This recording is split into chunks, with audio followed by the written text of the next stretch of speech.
Jay Crawford, Adam the Bull, Garrett Bush, and so many big names, it would take me hours to say all of their names.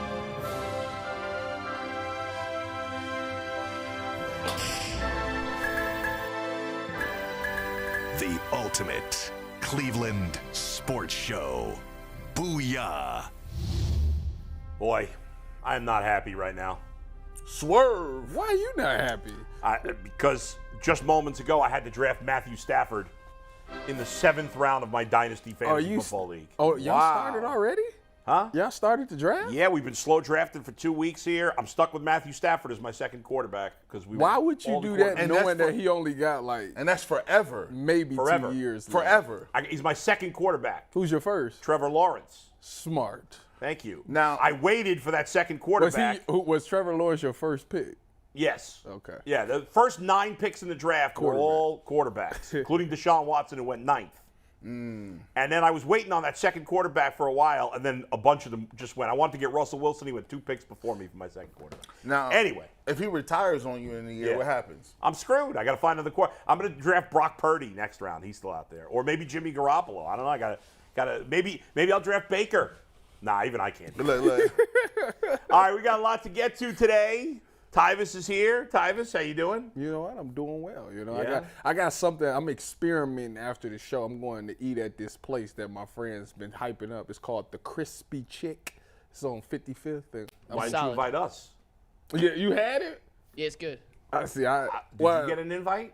What do you mean? This is what an invite. Well, are you busy?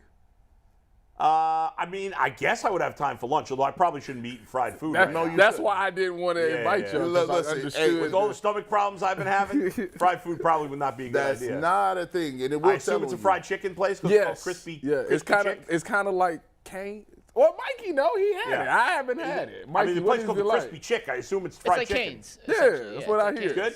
Chicken. It was good. All right. Good. I'll check it out sometime. You see Tyvis out here moving around. You know, you can always tell when you got that two family income. Wow. You say you got that two. Oh, you got 2 people with 2 family income. And moving around. You're like, yeah, I'm gonna. You know, when you get in the bag, you start going around places by yourself. Yeah, I was just some self maintenance. I decided to go to. First of all, I decided to go to the Blue Point Grill and have some oysters and just read a book, just to get away sometimes. A few sips of wine. I'm not. First of all, this will be an order to go. Okay. I have a huge fear of going to a restaurant and saying table for one. Really? Yeah, I can't do it. I What? can't. It's just. How am I? Like, you go eat at the bar or something like that. Okay. But, I couldn't go and sit at a table with an empty chair away across from me and just eat. Really? You've never had a meal by yourself?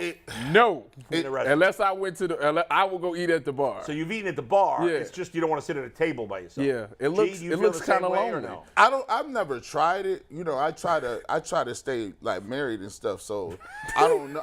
But sometimes you might be out and about. Your wife might be at work. She might be doing something else. Whatever. If it's not like you've been married that long. If I make it a habit, she like, hold on, I'm confused. No, but pre-wife.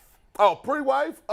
Did you ever go into a restaurant and say table for one? Nah, not really. I have done that. I mean, usually I sit at the bar. It just seems like it's to the crib. It gives you lonely vibes. Like people are looking at look at this lonely guy. This lame. Yeah. Look at this That's lame. true. I can't disagree with that. You ain't got no You friends. can't get nobody to come. You ain't got no family or friends. That means Tyvis has never traveled for work. Yeah, like when you travel for work or like when I if you mean travel so when I took flights. And no, the NFL traveling to Los Angeles to play the Chargers does not So count. the only time when I travel, I usually went by airport. I flew. So in the airport, I would eat at the bar. Yeah. Yeah, but when I was working at the radio station, I would get in our show was 2 to 7. I'd get in a lot of days at 11 o'clock.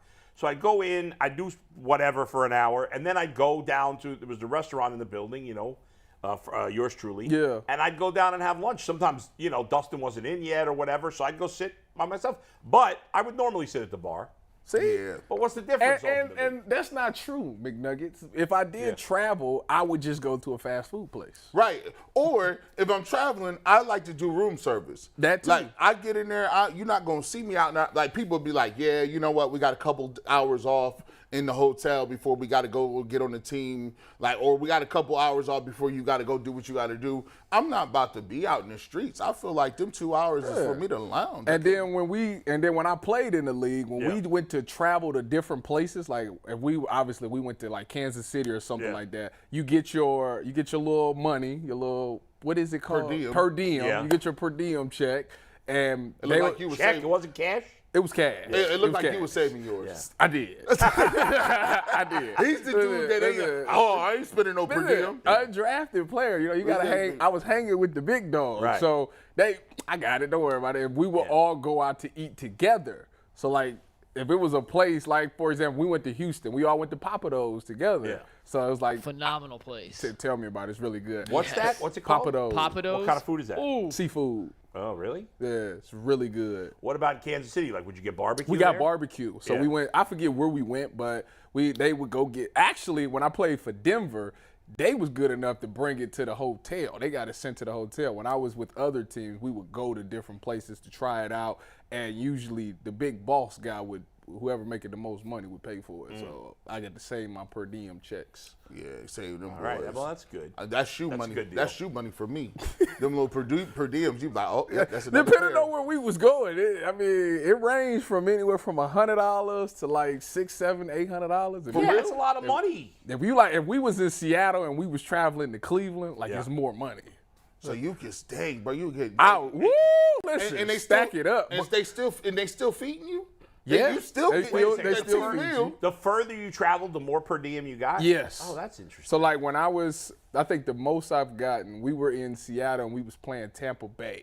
Yeah, So yeah. that was obviously a long flight, and I swear it was like, it wasn't 1,000, but it was very close to I wonder why it's $1,000. more mileage, more money. That's weird. This just dawned on me. Do you know how filthy rich you have to be to own a team? And not only you pay all the players, you pay all the staff, all the equipment people. Right. You pay for renovations on the stadium. You pay so much money that you even give them per diem on the road. How? What kind of bag do you gotta have for that? Right. Like, that's crazy, and they don't even think about it. And we don't even I wonder how many people actually Think about work that. for a franchise. Forget the players. Yeah, and the coaches. just regular. How many office people? Building office staff, clerical, like team man, like it's And crazy. if you're the Browns, there's always some shenanigans in the office. So you're firing people. There's shady business going on. We've seen that allegedly. Why do we always have to look at the Browns in because a negative light? Bull thinks that Bull and Jason Lloyd think they got a syndicate up there. Oh, there's some stuff. Shadow Some organization. Stuff. Shout out Alex Shiner. All right, let's keep it moving. You know what? Keep it moving. Mikey McNuggets is behind the scenes today, as always. We got Anthony Or Earl's working from pharmacies. home, and Bull, you're coming off a big fat W in your bet of the day I didn't know yesterday. you were going with that big fat. I didn't appreciate that. Yeah, but I okay, didn't I got either. a W. Fine, a skinny little W yesterday. in Yes, his I bet had of the day. Giants. It cashed, and it was plus money. So that was a plus money winner. That's right. With his bet of the day, and Bull's dipping back into the baseball pool with 2 more baseball bets. And as always, they are brought to us by Bet Rivers. Hey, Ohio, Bet Rivers Online Sportsbook is the place to be for every single game.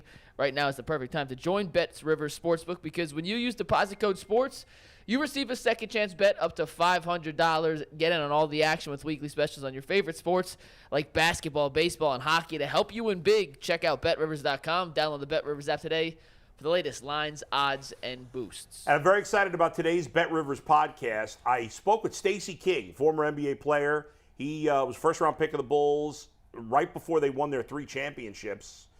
And he was part of that first series of 3 before Michael retired, and he was gone after that. But it was a fascinating interview. We spoke for like 40 minutes or something. I wasn't expecting to go that long, but he was really fun. We talked about, obviously, the current NBA, but we talked about MJ. We talked about The Last Dance. He wasn't on that team, but he gave me some really interesting thoughts on that. We talked about mental health. We talked about food. A lot of great stuff. So please, it'll be out later today. Check out my podcast with Stacey King. We also talked about LeBron with Stacey King as well. All right, my bets for today. Hold on. What is this new text thing down here, McNuggets? I was looking at that too. What is that? Yeah, if you text the word "show" to 216-435-1590, we send out a daily text blast letting you How know do you guys not tell us about What that? is this? Is that your number?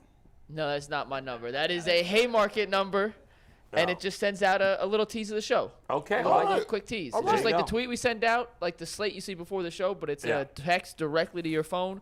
Text the word "show" I think we to should 216-435-1590. You receive those daily UCSS updates. I think we should consider letting the fans text you directly, Mike. That'd be crazy, right? They already can. We If they are paid members, they have access to That's the true. other Haymarket back and forth line where they can text us with questions Right. directly. So All right. that has to be a member for. This is totally free. 216-435-1590. Text the word "show." You receive those daily updates. And Bull, your two bets of the day. Yes. What are they? So I got both on the money line. The Brewers are a slight favorite tonight in St. Louis. Burns is on the mound, yeah. What's that? Corbin Burns Corbin is on the Burns is on the mound. You may remember Corbin Burns has been one of the best pitchers in baseball the last few years. First two starts this year, he got absolutely tattooed. So if you look at his numbers for the season, they look okay, not great. But if you actually dive deep into it and see how he's pitched since those first two starts, he's been basically the same guy he's been the past few years. He's been back to being lights out. The Cardinals have played better lately, but I always like the Brewers when Burns is pitching, especially when they're just a slight favorite. So it's almost even money. Love the Twins on the road today. Sonny Gray on the hill for Minnesota. He's been great all year. Didn't pitch great actually against the Guardians of all teams who can't hit. But against everybody else, he's been great. And I still don't love the Dodgers lineup, even though they're playing better. So I'm getting plus money with the Twins. So 2 games tonight. Bull, I need your help. Yeah. Jay was talking about something, and I'm recruiting you. Yeah. Because I believe that you can bring it home. I've been thinking about in my head parlays. Yeah. And I want you to help me come up with a daily baseball only parlay. I feel that's where the money is. You gonna put $1 on it? I'm gonna put $1 a day. Okay. And Well, how many games you want? You want to double I up? want the big joint. Double up on it. I want a 6, You mean 7. like 10 games? Yeah, I want I'm never going to love that many in a day, but I'll give you my best. Yeah. Well, okay. it don't have to all be games. It It don't- could be it could hits, go- home runs, okay. under, over. All right. Or just Well, essentially, run Jay line. has a friend He who bets does. $1 on like a 27-game parlay to win like $42,000 every day. Right. So even if you lost 365 days, the worst you'd lose is $365 in a year. Yes. And if you Now, hit one, by the way, if you can't afford to lose $365 in a year, don't do it. But if you can, for some people, that's not a ton of money over a year. And if you win one, you make money. And what I'm gonna do is I'm gonna finance this thing, and if we win, I give you half. Oh, I'm in. I'm There in you too. go. I'm in too. Put $3 down on it. You win All half. right. Well, remind me later. All right, we'll be texting. I'll have to create a spreadsheet Because for you got the spreadsheet. I was Yeah. like, oh, you could do home runs, hits, over, under, run line joints. Yeah. I said, oh yeah. All right, we'll get down with that. I like that. Put another $1 on it. And, Mikey, let's get into our football talk now. We'll get back to baseball later, but Yes. what do you got? Well, our football talk today is Yeah. brought to us by Lorain County Community College. Lorain County Community College, your classes, your future. Register now for summer and fall classes. You can learn more at loraineccc.edu. That is 3 C's for County Community College. Check them out, loraineccc.edu. Very to learn smart. more. Very smart to go to community college, especially if you come from a family that doesn't have a ton of money, because community college, you get a solid education. It's way more affordable than most colleges that are overpriced. You get your 2-year degree, and then, now there's some careers you can get into with a 2-year degree. Some careers you don't have to go to college. Not everybody's meant to go to college. Yep. Now, it depends what you want to do. But so if you want to go to college, go to community college for 2 years. In most cases, your credits will transfer over to the 4-year school. Now you're only paying outrageous money for 2 years instead of 4. So shout out to LCCC. Okay, so your question is, Yes, what after unit all do the moves this offseason. Yeah. On the offensive side of the ball, on the defensive side of the ball, looking at this Browns roster in totality, heading into 2023, do you expect the Browns offense or the Browns defense to be the better unit next season? Tyvis, start us off. What do you got? Actually, this is a really tough question. You know, I go back. McNuggets is hilarious. I go back and forth on it because there has been a lot of key additions, but I think ultimately it just depends on Deshaun Watson for the offense. I mean, they've already shown that they have everything it takes to go. I mean, they were doing well. They was pretty successful with Jacoby Brissett under center. But it also comes down to Deshaun, and it comes down to the play calling with Stefanski. On the defensive side of the ball, it's it's moving parts because it's more. They got some people in there that they got to get the chemistry down. You know, you got 2 new D tackles, you got a new DN that these guys, none of them have ever played together except for Zadarius and Dalvin Tomlinson have played together in Minnesota. So it's going to take a while for them to learn how to play off of each other. Like when you get a new guy in there, you don't know how he plays in game. You think you know, but when you get in the game, you know, people tend to go off script. You know, I had a guy by the name that I played with by the name of Joey Bosa that, you know, on the playbook is designed for him to go this and do this. But Joey's a football player. He's going to do whatever he takes, and it was up to me to make Joey right. So with that being said, is it true that Joey is not the sharpest tool in the shed? No comment. What I will say is, no, Joey is smart. What I would say that's is, Nick, right? He has football intelligence. Listen, let me tell my story. Yeah, go ahead. With that being said, I think the offense will be the stronger point of this because at the end of the day, if all else fails, Nick Chubb is the saving grace. Nick Chubb can still get things done. So I think I'm more comfortable with the offense. Kevin Stefanski is the head coach. He's an offensive-minded guy. He's actually really good when he's locked in to what he's supposed to do. So I'm going to get a slight edge to the offense. Here's how I'm going to break this down, Bull. In the beginning, when practice starts, the defense will be light years ahead of the offense. So, you know, Myles Garrett and them dudes up front, they only got a couple of, you know, assignments. One of them is get after the quarterback. And Jim Schwartz is going to have those types of deals where he's going to have guys moving around. I think they're going to be much improved inside. I think it's going to be harder for the Browns. If you look at it, the offense versus defense in practice, you'll see this a little bit more when camp starts. Defense is not going to be giving up points. You're going to hear beat writers talk about how just formidable and big and massive the guys are up front and how the offense is struggling a bit. But as the season goes on and as you get into your preseason games, you'll start to see the offense ramp up a little bit. There'll still be complaints about what Kevin Stefanski is running. You'll hear the comments, well, is this what he's running or he don't want to show too much? The receivers got to get on the same page. But I will say when the season gets here and those lights come on, the guys in the unit are going to be much better, and I think better overall is the offense.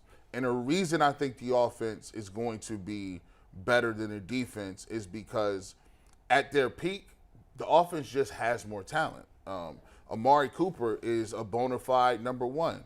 You got a bona fide dominant offensive line when it comes to, you know, the middle of your line, especially with Pochich, Joe Bitonio, and Teller. You got Nick Chubb, who you still can run the ball, David Njoku, and you got a bunch of receivers that now give you anything you want to run from intermediate routes to short game to West Coast to deep routes.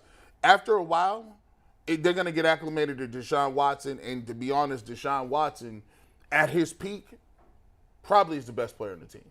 And we're hoping we see peak Deshaun Watson because if it is peak Deshaun Watson, no one has said this, but he's the best person on the team. And that's hard to say when you got Myles Garrett and Nick Chubb, and we've never said our quarterback was the best player. I think it's potential for your quarterback to be the best player on your team finally. I think in a way, and I agree, it's a clean sweep with the offense. In a way, at least I think if I'm honest with myself, I'll admit this, and maybe you guys feel the same way. It better be the offense. Yes, so yes. I'm picking the offense because, first of all, the offense was, even with Jacoby Brissett, the offense last year was way better than the defense. Mm-hmm. The defense was trash last year. Now, they played better later in the season, but overall it was trash. We know they were trash up front. They couldn't stop the run. They were embarrassingly bad against the run. Now, we all expect the defense to be better because they've added a lot of talent up front. Mm. However, it's a lot of new faces, and you still got to learn how to play together. Yep. The offense, all of their key players, except for Elijah Moore, were here last year, right? I mean, you draft who's the kid they drafted in the third round? Cedric Tillman. So he'll be in the mix. But I don't know how much of a role he's going to play early in the season. I think he'll have a role, but like they got a lot of receivers, so I don't know. I'm not expecting him to be a massive part of the offense. At least not off the jump. He wasn't a first-round pick. Yeah. So to me, the only big part of the offense in the beginning of the year that wasn't here last year is Elijah Moore. Correct me if I'm wrong. So right, all the backs are the same. The offensive line's the same. You just hope they're healthy. The tight end group is basically the same. So you got more chemistry there. Now you've also you take off the Deshaun Watson distraction last year that was hovering over this entire team. Yeah. And played a role for him, played a role for this entire team. We've said it a million times. The whole season comes down to Deshaun Watson. If he plays like an all-pro, like he did in Houston, then the Browns will be a Super Bowl contender this year. If he plays like a slappy, like he did last year, the Browns will not even make the playoffs this year. And then if he's somewhere in between, then maybe they make the playoffs, who knows. But I think we're all hoping, and I believe that it's more likely than not that he will play at least like a Pro Bowler, if not an all-pro caliber level. I mean, all-pro's hard. Yeah. You got Patrick Mahomes, you got Joe Burrow. Yeah. There's only one. There's one, and Josh Allen. There's only one all-pro. That's kind of cheap. But like, if he plays anywhere, if he plays at the same level as those guys or close to it, then the Browns have a chance to be a Super Bowl contender. And if he does, then their offense can be special. I think in the end, you say, okay, does either unit have a chance to be a top 5 unit? I think the offense is more likely than the defense to be a top 5 unit because even though I like the defensive line better, there's still a lot of show me because they haven't played together. Yeah. I still have a lot of question marks at linebacker.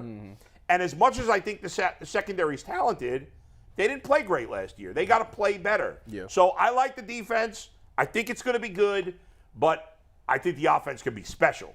And ultimately, that's why I'm going with the offense. Yeah, I mean, when you look at it, when you put it in those terms, I mean, there's really no weakness on offense. I think the only spot that may be questionable is left tackle.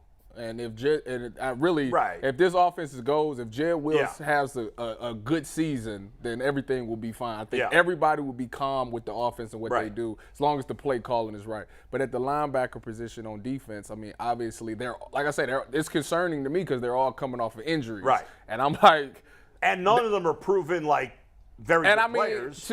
And they, like, don't get me wrong, they play with these people. Like, so a lot of them they've been linebackers here, so they played with the team, but they might not move the exact same. Like, it might be something, they might have to get reacclimated to this new defense as well. And on top of that, it's a whole new defensive scheme that the whole defense has to learn. As great a coach as Jim Schwartz is, there's more to learn on defense than there is on offense. Now, don't get me wrong, he's a coach is very simple. It's go get the quarterback and y'all play coverage. Like, it's simple, but like it's still a lot of communication that these guys have to learn. It's a lot of stuff, the chemistry, all that stuff. It all has to come together. So, G was saying that at the beginning of this season, it's going to seem like the defense is better.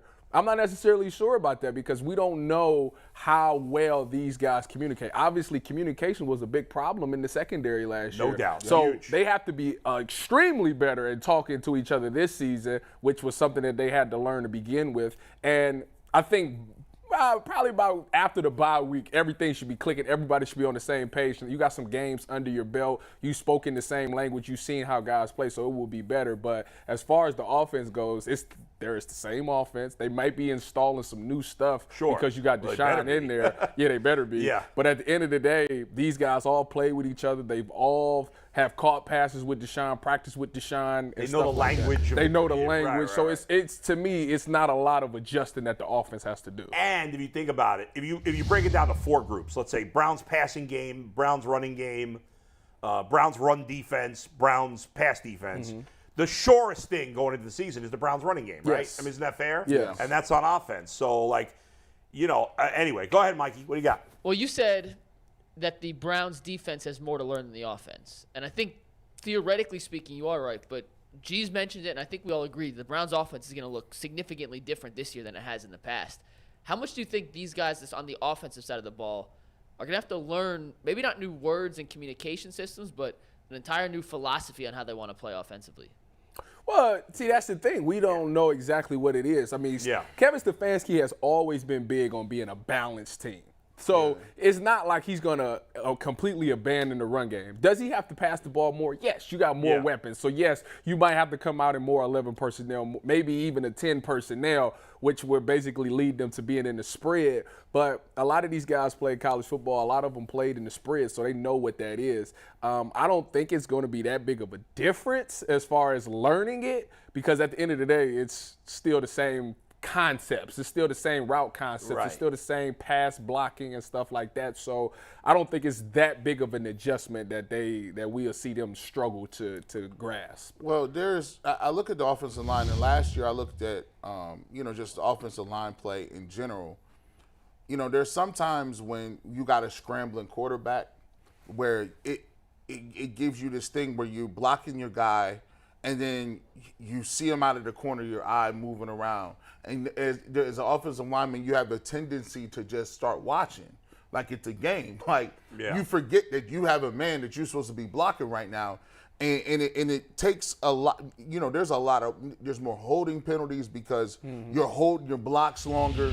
You're trying to give them that extra second. There's more clipping because guys are disengaging. You're still trying to block them. And then he cuts this way and the defensive lineman cuts into you. You hit him in the back. There's so many different things it takes for you as a lineman to get it acclimated to. And sometimes it's just better to let him go.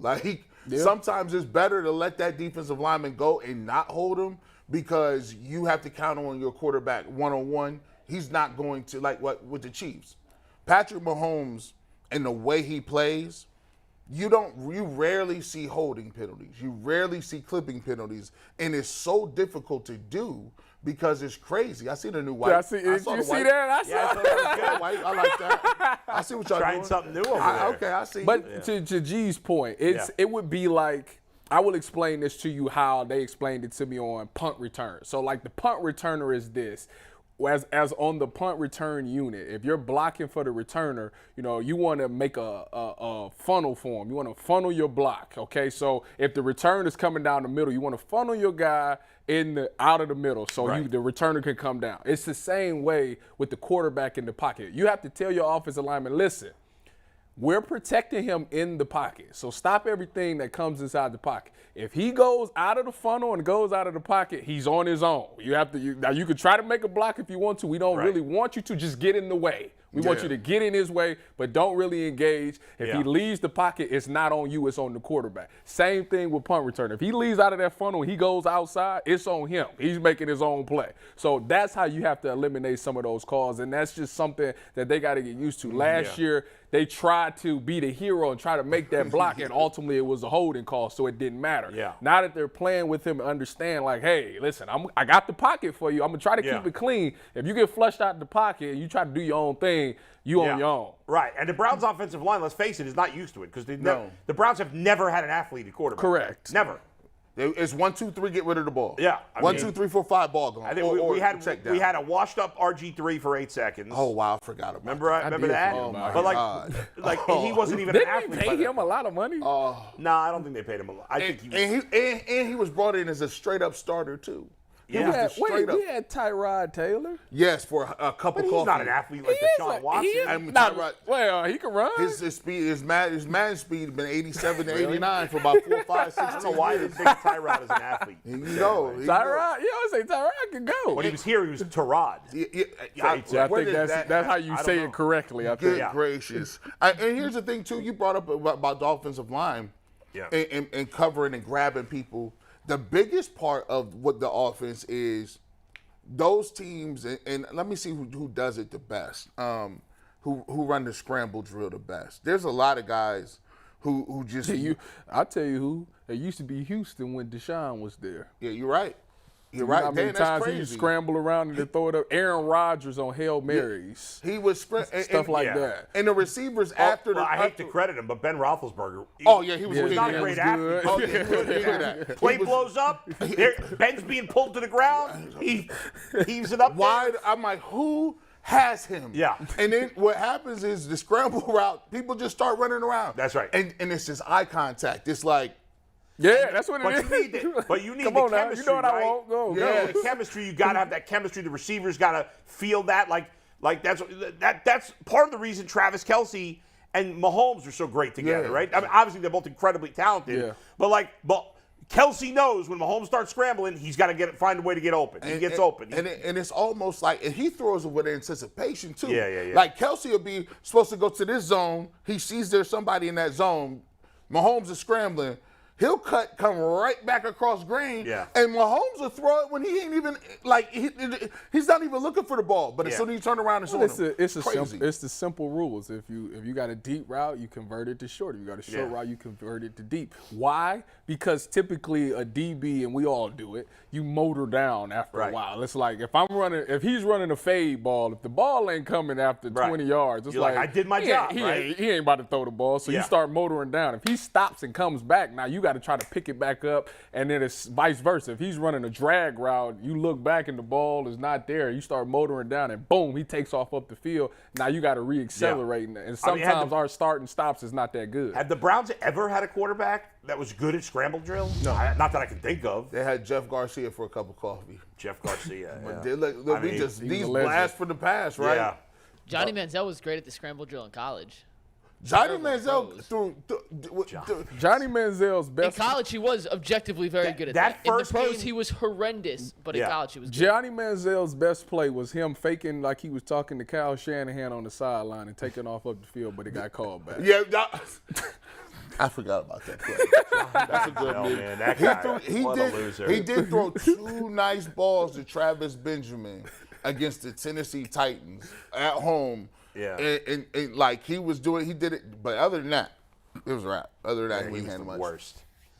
Yeah, it was tough. It was tough. Anyway, so we're all in agreement on the offense. By the way, one thing we didn't discuss that I expect also, I think we're all expecting the offense to be better. We're all expecting the defense to be better. I think the special teams, which has been absolute trash, the Browns have had like the worst special teams for years. I'm expecting a massive upgrade at special teams. It better be. Yeah. Like I say, the culture has changed. You got a guy who made a living on special teams, so he cares about it more than anybody. And like I say, they actually went out and got guys that are special teams guys. Not just the sixth wide receiver. Exactly. Not because somebody that we drafted and we need to keep on the roster. We got guys that making a living in this NFL off of special teams. That's so important. I think that right there is going to drive the culture. So when you get out there, it's not just a play. It's the play that can change the game. If you got that mindset, which with the coach they have, I don't see why they wouldn't. Yeah. I see because they already had a good returner in Jerome Ford, and well, I don't know if DPJ is still taking punt returns or not. We'll see if Grant is still going to exactly. take So they already had the nice returners. They just didn't have good return, the blocking or maybe the kickoff and punt was the two that bothered me the most. Yeah, and punt especially. Like these days, kickoff. It's often you're doing a touchback. They get the punt guy and he punt for 84 yards. Yeah. Well, I'd like to see that, but haven't heard anything about him being signed. All right, Mikey, what do you got? We got some poll results for you, and we have a jingle from Eddie today on PCC. So I'm going to do the read. We'll play the jingle. We'll give you the poll results on which unit is better. But first, the results come to us from PCC Airfoils. If you're looking for a job with career advancement and great benefits, well, PCC Airfoils is the leading manufacturer in Northeast Ohio. All locations of PCC in Eastlake, Menor, Wickliffe, and Minerva are hiring for all positions starting at $18 and up, plus full benefit packages, paid time off, and a signing bonus. You can apply online at precast.com/careers to learn more. I'll read you the results in a sec, but first, let's hear from Eddie. So now I come to you with PCC, That's the way you do that. Nothing to hide. Believe what I say. So here I am with PCC, hoping you'll see what your airfoils mean to me, PCC.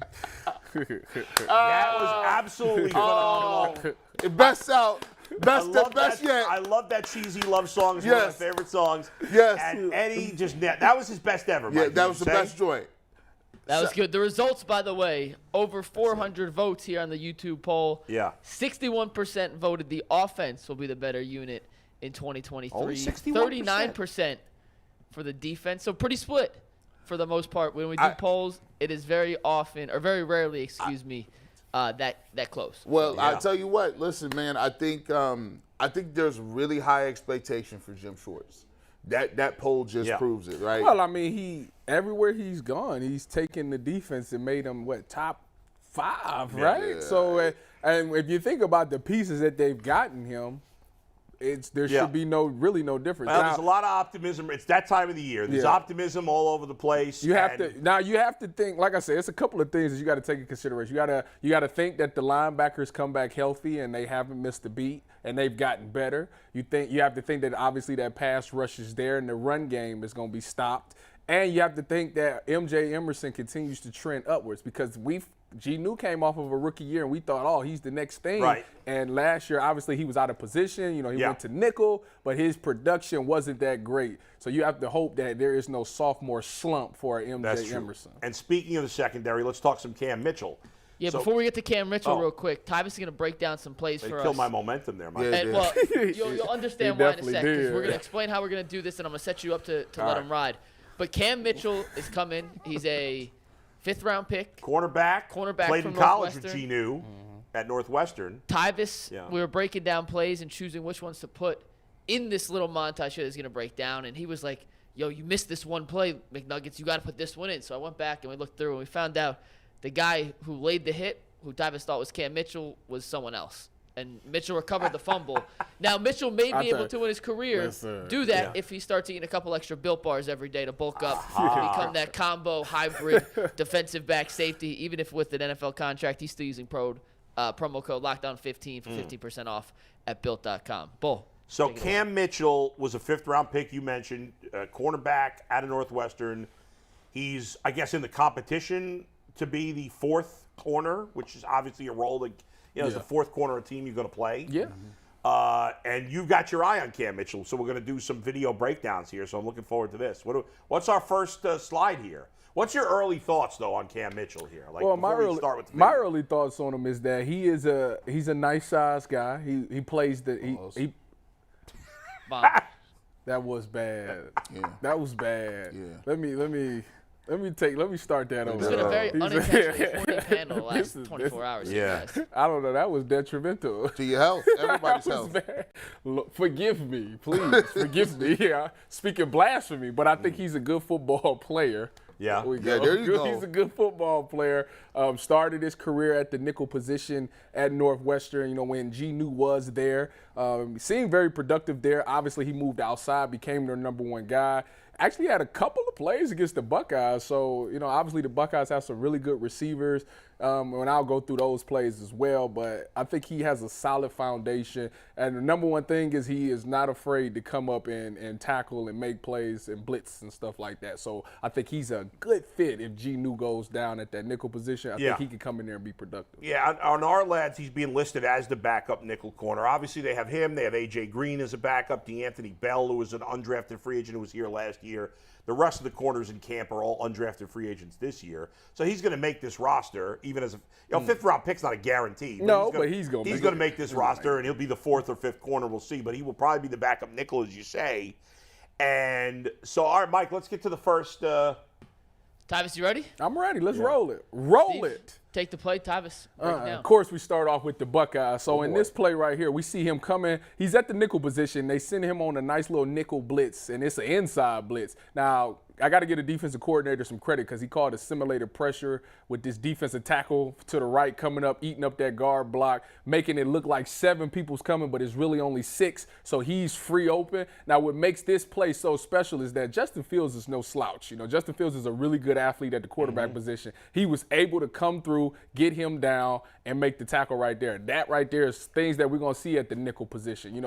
In this league, nickels they blitz quite often. Yeah. And if you could come in and make tackles on quarterbacks like that in open field, which is very hard to do, then you could be productive in this league. Yeah, no doubt. One of the Mike Hilton of the Bengals is a great nickel corner. Yep. He obviously played a lot of his career with Pittsburgh. He's been in Cincinnati. He does blitz a lot. That's a huge advantage if you have a player that is savvy enough to be because you don't want to give it away too early. Exactly, in which he did a great job of holding his water. He didn't give it away. They couldn't tell who was coming, right. And he ended up coming scot-free. So what was his speed? Do you know his 40 time? You have to ask McNuggets that. I don't know what his 40 Like, why is he a 5th round pick? Why he doesn't look that big? I mean, I think he's like 5'10", but he ran a 4.47. That's actually a really good time. Yeah. I don't know. I don't know why he was a 5th round pick. So, and G, I know you've complained about this a lot, that the Browns do nothing creatively in terms of blitzing. Yeah, in the past. they people like to rush forward, and sometimes when you do that, you look like a genius, right?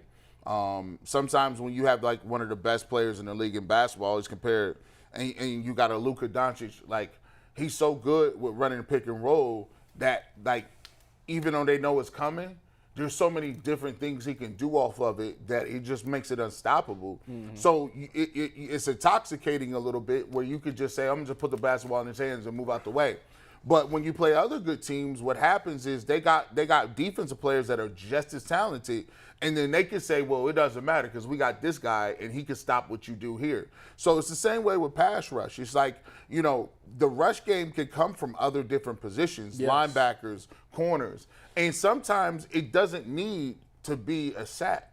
Like in that play, he did get the sack, right? Yeah. But if Justin Fields throws the ball quick and it's incomplete, that's a win. If he completes it for 1 yard, that's a win. If he throws a pick, that's a win. Well, let me take it into Browns terms. Roll that clip back. Let me put it in the Browns perspective. Let's put him in the Cleveland Browns jersey and pretend that that's the Cleveland Browns' defense. Okay. And why that is so significant is because picture this. That DN that's standing up at the end, that's Myles Garrett. Now, let's say Myles Garrett is never getting singled, okay? So let's get that out of Let's get that in the opener right now. Say that Northwestern probably doesn't have any defensive linemen worth double teaming, no? True. I don't know. Actually, I don't know. So they did have a guy drafted in the 2nd round with empty tackles. So. All right. So in this situation, picture that guard and that tackle both sliding on Myles Garrett, and he's coming in the inside like that. Guess what has to happen? One or two things has to happen. The guard has to make a decision. Do I, stay double teaming Myles Garrett? Probably not. I'm coming off to go pick up this blitz. Right. So now the tackle's one-on-one. Now you got the one-on-one matchup that you need with Myles Garrett. That's right. If he flushes him out the pocket a little bit, Myles is standing right there for the sack. So the pass rush is going to be very they go hand in hand. It's huge, and you're already,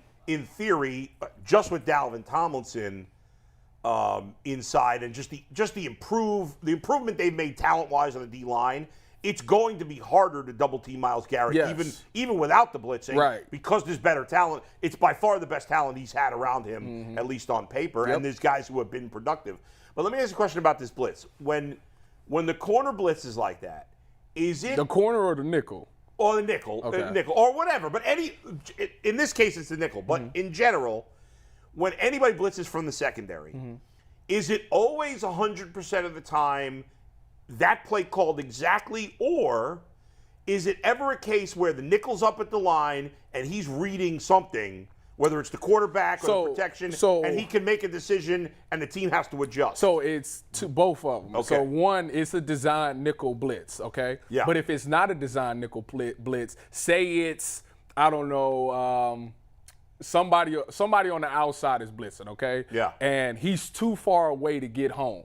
So what they would do is they'd switch the call. They'd say, all right, you got to be in coverage, and I'm going to take the blitz because I'm closer. You always want the guy that's closer to the line to blitz because it's going to get there faster. Right. So that would be the only time that it'll change out. So, for example, if it was a design nickel blitz and they came out in too wide and the nickel was displaced, okay? All right. They would say, you know what, I'm not about to have a linebacker come check this receiver, so switch it. Yeah. The nickel will stay in coverage. The linebacker would then come off the edge and blitz. Or they have a green dog sometimes, which is if it's a linebacker, and say, for instance, the linebacker is supposed to be in coverage or something or has somebody man-to-man.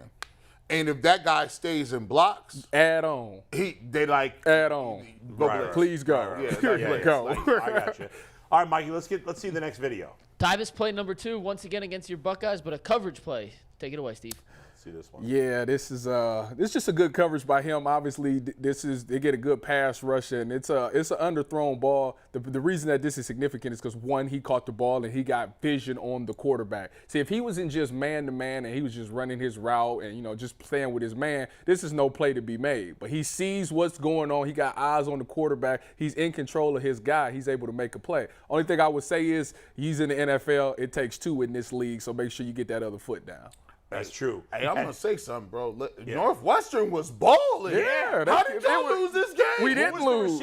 We didn't lose. I mean, I'm saying how did they lose? I mean, because balling. I'm gonna tell you what happened. Northwestern had a great game plan for the passing game. So what happened was Trey Sermon, the running back, who ended up going third round to the Eagles, broke the record for Big Ten championship records for rushing yards. He had like 300 yards or something like that. Who was the receiver on that? Don't know. He gave up on the play. It looked like it might have been Jameson Williams. Let me see that again. It looked like see that one more time. It doesn't show you a real number. I wish we had a better angle of when he first I'm telling you, that looked like ball, Jameson Williams. I'm not 100% sure, but I'm forced out of the pocket. pocket. I think that's him. If that's number 6, then that's J-Mo, and I think it is. Yeah, was he forced out of the pocket, or was he rolling out on purpose? I think it was that was a rollout with pressure. So the wide receiver should not have given up on that. It seems like the wide receiver. It looked like it's a sprint out, and it's a design out or comeback on the call, but they threw pressure. Yeah, that's J-Mo. Yeah, that's J-Mo. Yeah, he's got to get that second foot down. All right, third play, Tyvis. Yeah. You ready? Yep. This is not against your former Buckeyes. It's against Indiana State, and this is a play that shows off Mitchell's Indiana speed State closing. plays football? Yes, his closing speed. Yes. Yeah. So in this play right here, we're going to see he's in man coverage. They're going to run the traditional little drag or over where route. is he here? He's at the bottom of the screen. You'll see him come out. Yeah, he's at the bottom. His guy's running the over route right now. And what he has on this is called contact speed. You see, as the ball is caught, as he's going to make contact, he speeds up and accelerates through the man and ultimately makes a big play. What I liked about this is that he stayed on top of the route, and as the ball was coming, he closed in, boom, makes that contact. Probably in the NFL, what they'll probably have him do is what we call a jet stream. A jet stream is when instead of going up and over everybody and creating this separation, you get directly behind the guy. So as he runs his under route, you get right behind him and you jet stream him, so you're able to make plays on the ball. So he will go underneath. He ran everything. behind the linebacker. Yeah, he ran because you don't want to run into nobody. So to play it safe, you go over the top. But in the league, if they both run drags, they have it to where the field guy will go over the top and the guy to the boundary come underneath. If he's the only guy running the drag, you should jet stream it, come underneath the wide receiver, and stay with him. That way, it would discourage him to make any throws. Because if you're covering Pickens or Jamar Chase. I don't know that he's covering those guys. But first of all, he's going to have to get on his horse first of all. You're not running around the linebacker chasing those guys down. If you want to play it safe, because if they catch the ball for 4 yards and you make the tackle, cool, we can live with that. Yes, that's But fair. if you get picked off and you hit the linebacker and bump, now you're taking a 4-yard play and now it's 25 yards. I like that he brought the luggage to the party. I like that. You love a corner that's not afraid to lay it. Exactly. He comes up and he's physical. So that right there makes the signs for a good nickel, because nickels are essentially linebackers. They're a part of the run game. So you have to come and make tackles. You have a gap that you're responsible for. He got to come up and make these tackles, and it shows that he's not scared to hit. And a nickel corner, just by the nature of where the slot receiver lines up, you're more likely to have to make a tackle as opposed to an outside corner where often you could push the guy out of bounds or he runs out of bounds. The outside corner makes about maybe 2 tackles a game. Hey, well, that's crazy because Martin Emerson is like 4th or 5th on the team in tackles. Really? He has 63 tackles. It's crazy. And the safeties were 1 and 2. Which is good that he's able to do it. Not good. That doesn't say much. I mean, he's a big corner. Well, last year they had no choice because teams was like, they can't stop the run, so we gonna run the ball. Yeah, Martin Emerson was making tackles on running plays.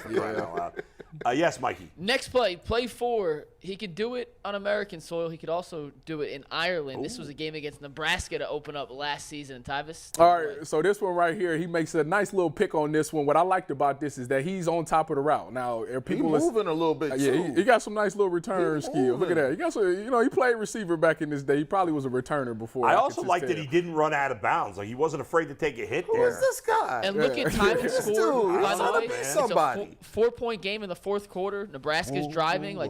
Time and score. nice Big play. He stayed on top of the route, got his eyes back there. See, this is what happens. Come get you something. This is what happens when you in control of the route. That's why I preach, and the NFL always preach, stay on top of the routes. Because if you're on top of the routes, now you can get your head around and make plays on the ball. If you getting beat off the line of scrimmage and you playing catch up, you never ever get a chance to turn your head around and play the ball. You playing through the hands. So this is good to show that if he's on top of the route and he's in control, he can make plays, and he got a nice little return. He got vision with the ball in his hand. Hey, Tyvis, I thought this was a Mobley pick.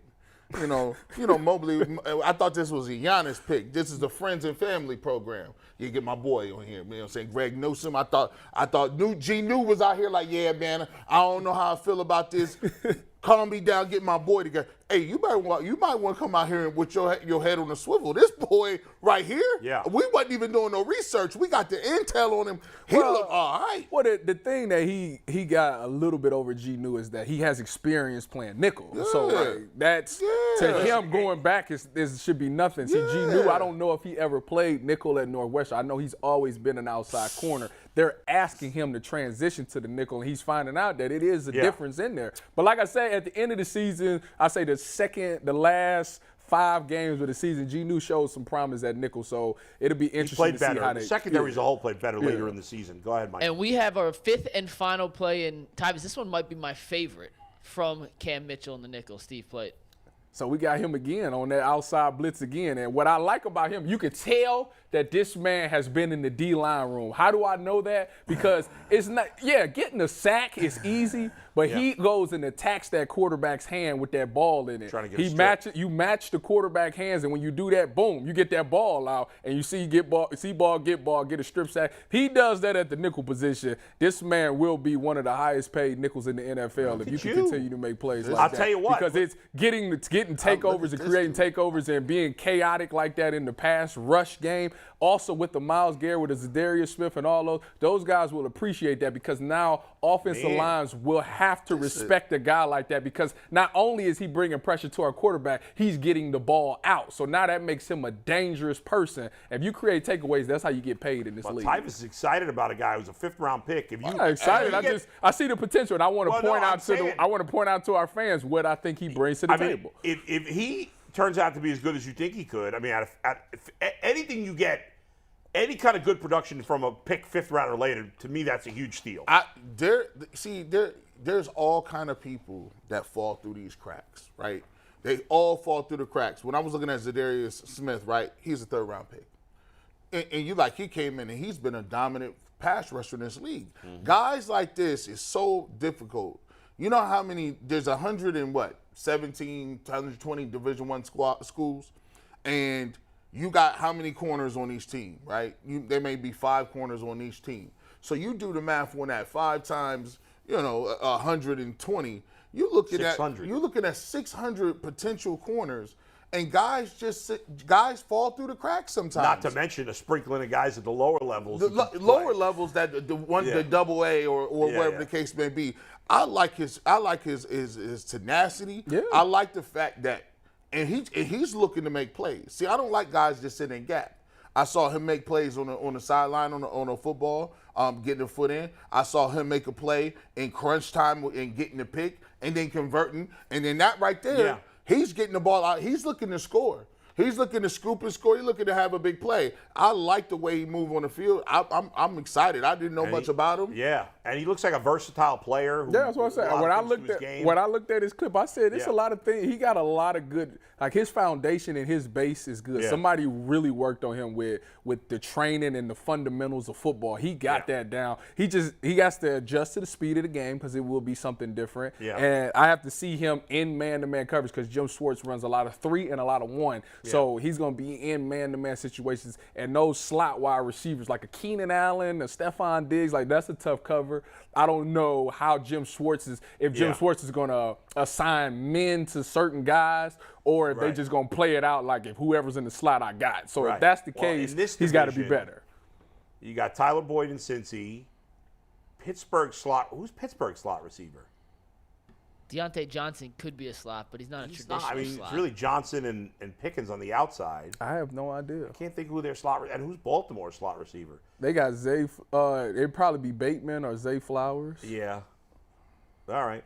Well, It's gonna be, like I said, it's a nice matchup. But like I said, we'll find out in the preseason. The preseason is getting his feet wet. We'll see how he does in the preseason because that's what happened with He'll get the start. Martin Emerson. Martin Emerson started making plays in the preseason. He'll get the confidence. That's ultimately what it takes to play corner. If you want to be successful in this league at corner, you got to be confident in what you're doing. If he gets some success, gets his hand on the ball, get home on blitzes or get some picks in the preseason, he'll be ready to go in there and make plays. He'll get a chance to start because like some of these guys are not playing much in the preseason. Yep. All right, guys, it's time for one of our favorite games. We're bringing it back after a few-week hiatus. It's time for True or False. Let's do it. 3-man edition of True or False. Please don't be a baseball guy. It is time for True or False. Don't be a This game started with Ethan Pocic when the Browns brought him in before the season, and we decided to introduce you guys to a new Browns player, let you know a little more about him. And the Browns made a big move this week. I guess it was last Friday technically, but this week, within the last week, they got Zadarius Smith. Yeah. And just to plant a little seed of doubt in your head, G said he was a third-round pick a few days ago. He was wrong. A few minutes ago, he was not a third-round pick. So, G, What True was or he? False today is about Zadarius Smith, and you think you may know him. Well, guess what? You may not know him as well as you think you do. He was not a third-round pick. Steve, hit the music. Take slide You ain't gonna tell me what round it was? He's shot. That might be a question. It might be a question. Must be a I question. don't know. I hope it's false. I hope it's. Question number 1. Anthony, get the scoreboard ready. Zadarius Smith didn't start playing football until his senior year of high I'm a school. little worried.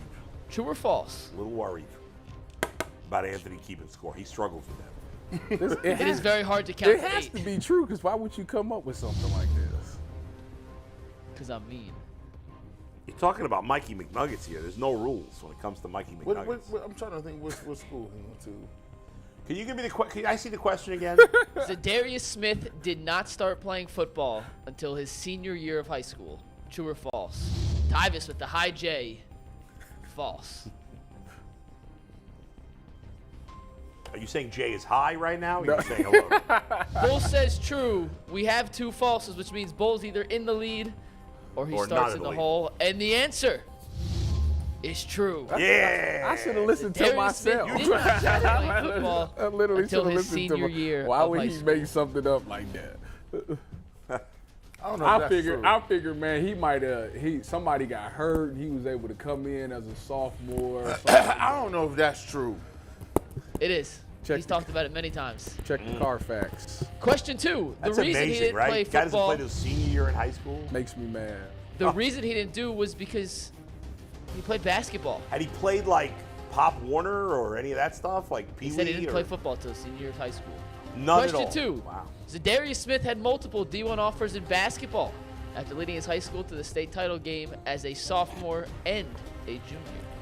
No, this is placebo. this is absolutely false because, okay, what position to get a D1 basketball scholarship, what position you got to play? How tall is he? That makes a lot of sense. He ain't no point guard. That Like, actually is makes he a lot of is he a sense. point I'm guard? mad. Nah. Tyvis says true. Bull says true. G says false. The answer I'm mad I didn't put that. is false. Get out of here. He was a highly touted basketball player, but did not have any D1 offers, which is why he decided to give football a shot. McNuggets know how hard it is to get a D1 scholarship. You gotta be. It's a minimum. It's a height required. If you 6'5" and you can't dribble, it's a wrap. You gotta at least be 6'7" to get you some money off up there. Yeah, he's only 6'2". Like, he's not that giant. He's the same size as Darius Garland. He my height. I think I'm taller than By the him, way, actually. Isn't that crazy, though? Like, we think of Zadarius Smith as these giant human beings. He's 60, he's the same size as Darius Garland. Now, he's way bigger. But- He's 240 as compared to I don't think of him as 190, a but- giant human being. I mean, he's big, but I think of Myles Garrett as like a giant human being. Well, he's Isaac Okoro's height. I can't You get know what I off mean? that- Like, it's just funny how Yeah, but No, I no. can't get off the No, gate. no. Myles Garrett is not that big. He's regular size. He's very muscular, but he's not huge. Now, who is huge is DeJuan Jones. He's Fact. huge. He's massive. Fact. He's bigger than everybody I've seen. It's Yeah, crazy. he's a man. He makes. Aaron Judge is huge. We're gonna show you guys a Aaron Jones video in a is sec really of crazy. Victor Wembanyama standing next to Kylian Mbappe. Yeah. Mbappe's like 5'10", 5'11". He makes him look like an absolute. What's the little person? Small person. Little person. Little Politically correct. That's great. I'm glad you got that right. Way to be aware. person. Yeah, All right, question 3. Zadarius Smith's a Kentucky Wildcat. True or false? I have no idea where that man went to school. You don't know no damn Kentucky. I would have known that. False. Absolutely false.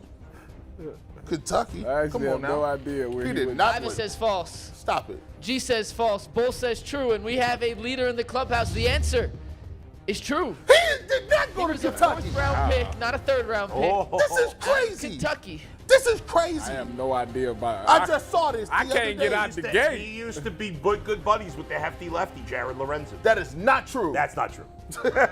He started his collegiate career at East Mississippi Community College. Last One of the Chance all-time U. greats. Oh, that's Remember the place? Last Chance Yeah, U? yeah, He yeah. was not there for Last Chance U, but then he finished his last 2 years at Kentucky. Got his Nice. degree from I Kentucky. didn't even listen. I don't understand what they had. The old dude. What is this? Josh. What's his name?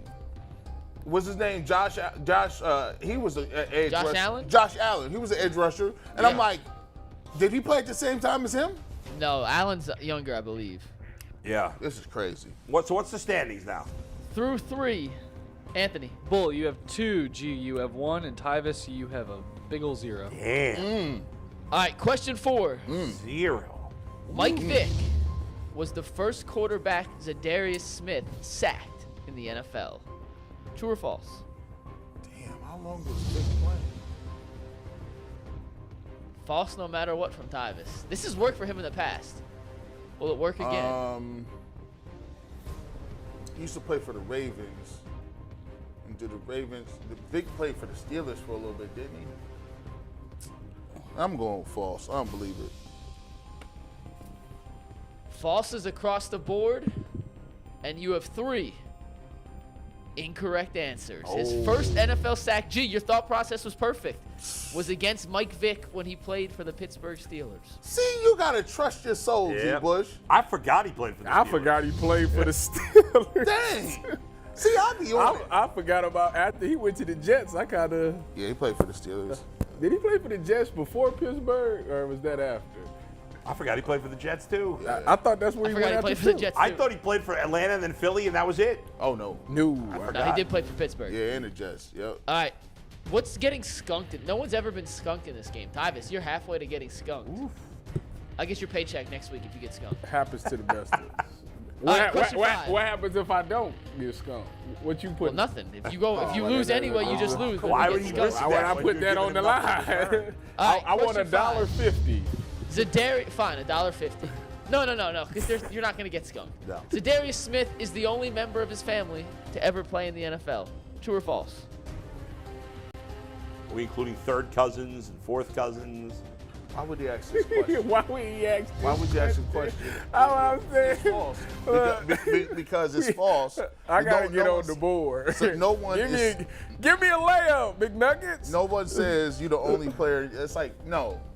Tyvis has false. G has false. I think this is McNugget shenanigans. He's trying to get you to think that way. Bull says true. The answer is false. Ah! His older brother Bob, which Bob Smith is a hysterical Let me name. out the Jack. gate, baby. I'm on Play the for the Bob board. Smith. Let's go. And his cousin Davern, Davern, played for the Giants. What's the He standard? has a brother named Bob Smith. That's Yes. crazy. What's That older sounds brother. like some generic white What's dude the living in standards? St. Louis or something. All right, so Bull and G are Sounds tied like at 2. Unabomber's Tyvis, you are neighbor. on the board with Yeah. 1. How many questions left? I believe we have 3 left. Oh, I can win this What is it? thing. 3-3-1? This about to be it's greater 2-2-1. than the Cavs comeback. 2-1? 2-2-1 with Wow, 3 we've left. been This about terrible. to This be might be our greater lowest score than ever. the Cavs comeback. Let's go. Damn. Next question. Zadarius Smith's only career interception came in a playoff game against the Seahawks in 2019.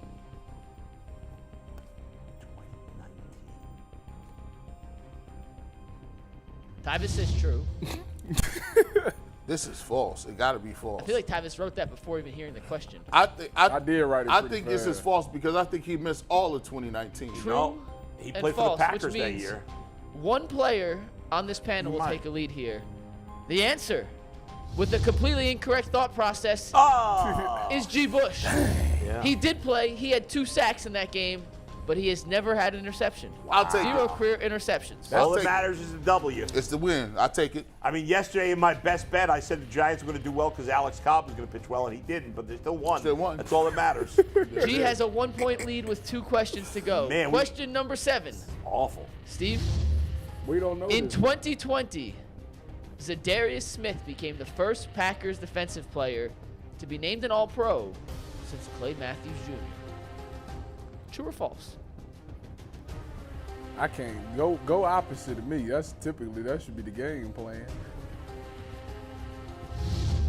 Tyvis says false.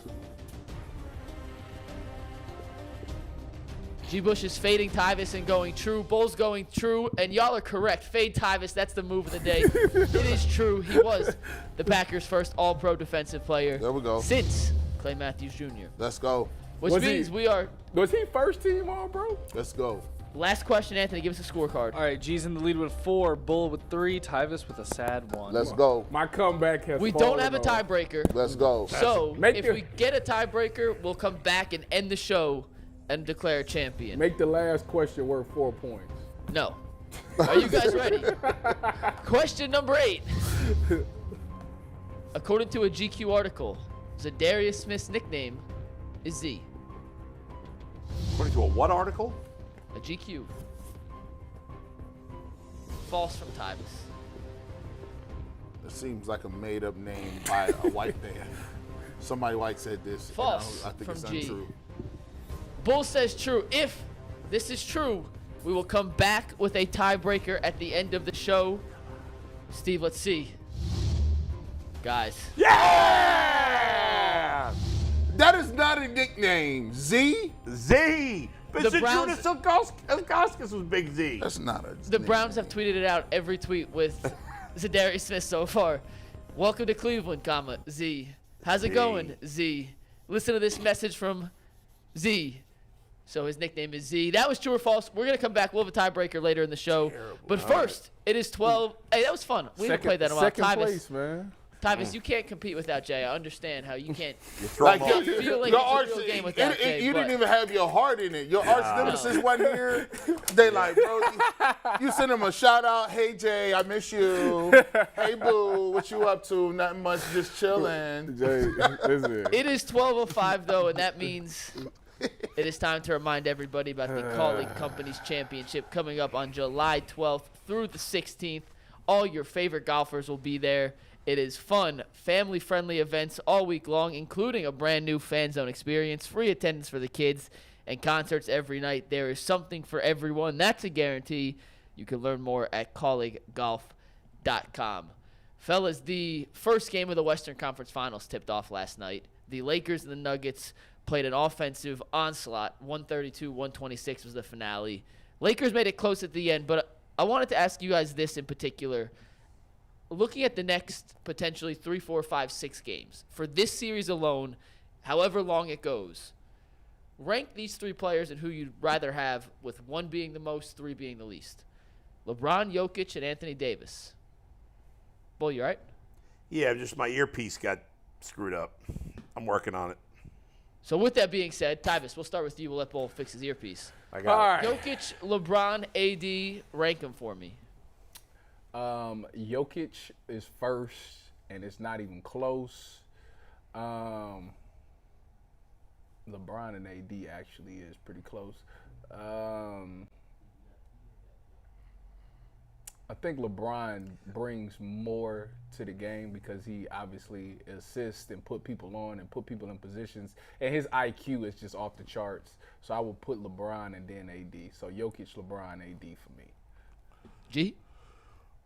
This may sound crazy, but I think Jokic is the better player right now. I think he might be the best player in the series. However, I would take LeBron, all things being considered, just because the amount of the increase that you're going to get from the rest of the guys on the team is going to be really big, and I think he makes those guys better.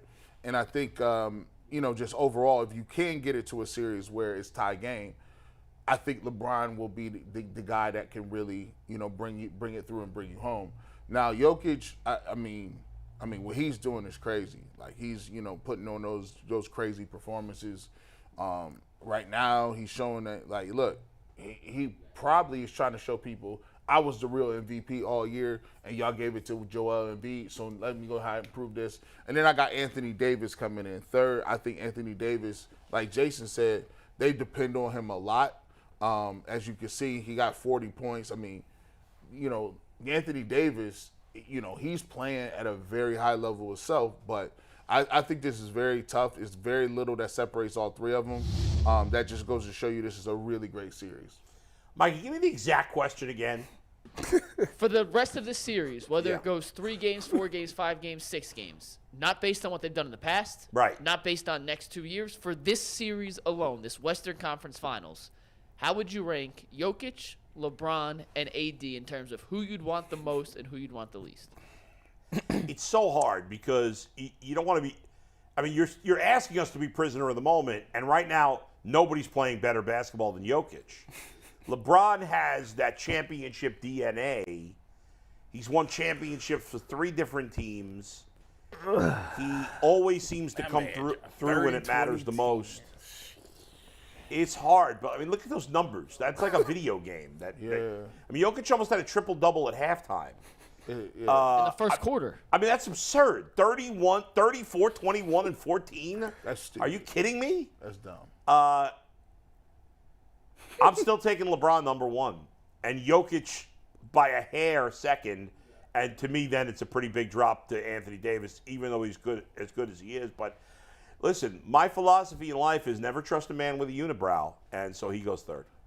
He put up 40? Dang. Like, it just go, man, this, and I hate to make this, every time basketball stats come up, every time basketball comes up, I got this uneasy feeling in my stomach as we talk about these great players and what they're doing on this platform. To think that my Cleveland Cavaliers in 100 years is gonna say we don't need anybody else. It's baffling to me, Bull. Look at that. Look at the way these do. They have no shot. No, not against any of these teams. No. Zero. You're right. And by the way, for all the talk of the Cavs defense, all 4 of the remaining teams are really good defense. Yes. They're not just great, not just their ability to score. And the Lakers' defense improved when they traded for Vanderbilt, with the guys they added. But aren't they all top 10 defensive teams, Mikey? I'll check. I believe they're all at least close. Yeah, the Lakers the were Lakers one of the better stats teams. don't matter because they were a different team at the end of the year. But, well, first of all, just to bring it bigger to the series, it was a great game last night. The Lakers did make a run in the fourth quarter to get in it. They almost did it. Man, Jokic was unstoppable. Jamal Murray was great.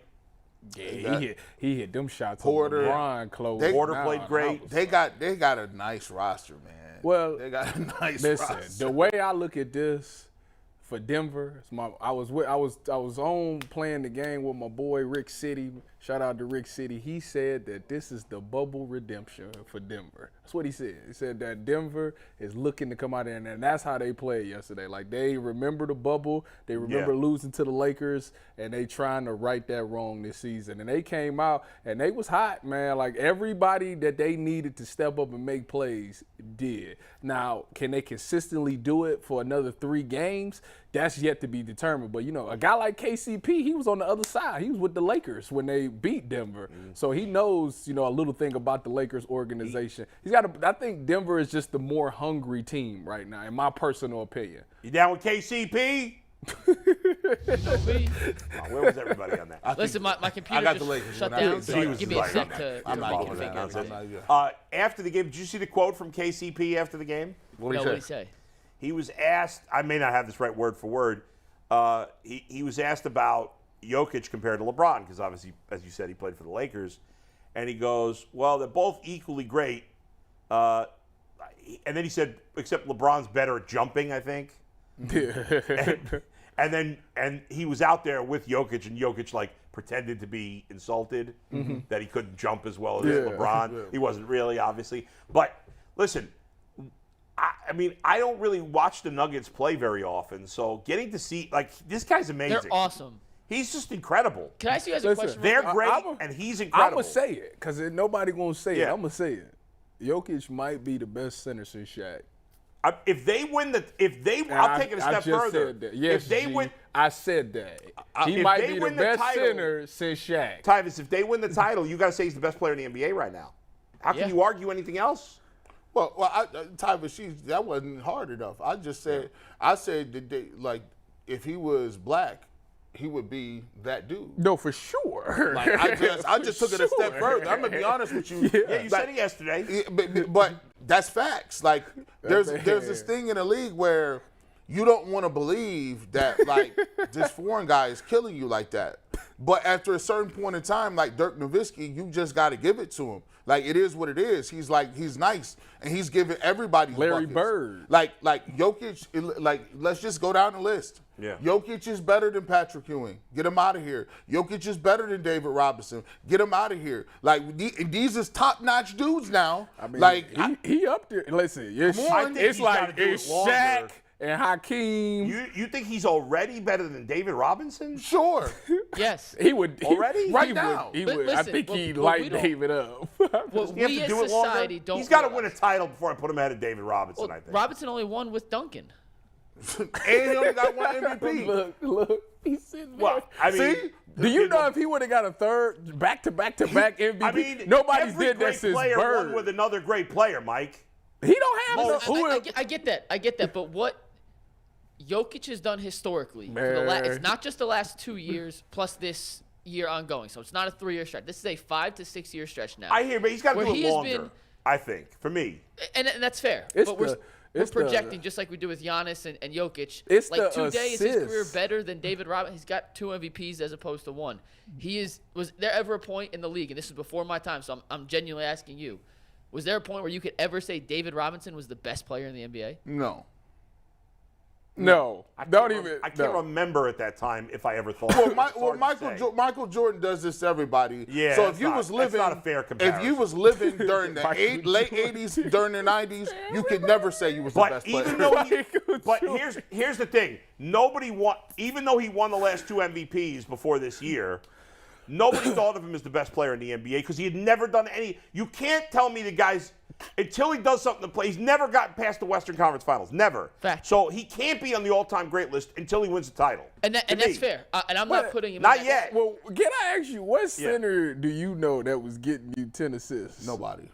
What But center it's is? not just about stats. It's winning the champion. You gotta I do it when it understand matters. that, but from a statistics standpoint, like So what he's he's amazing. doing has And never if- been done. If he wins the title, then I'm right there with you. And if he wins the title, I'm going to say right now he's the best player in the NBA.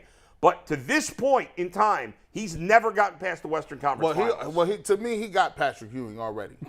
If Patrick Ewing never won no championship, he ain't got no I hear MVP. you. I ain't giving He's two. I ain't giving him Shaq and I ain't giving him Olajuwon, but I No, will yeah, give anybody else. I'm here for. Olajuwon won 2 championships without He's another not Hall of Hakeem Famer. yet. He's No, not no. nowhere No, near no, no, Hakeem. No, that's why I said I'm not giving him them two. All right, so let me them ask two you is guys off. Am I right about that? But Hakeem didn't play.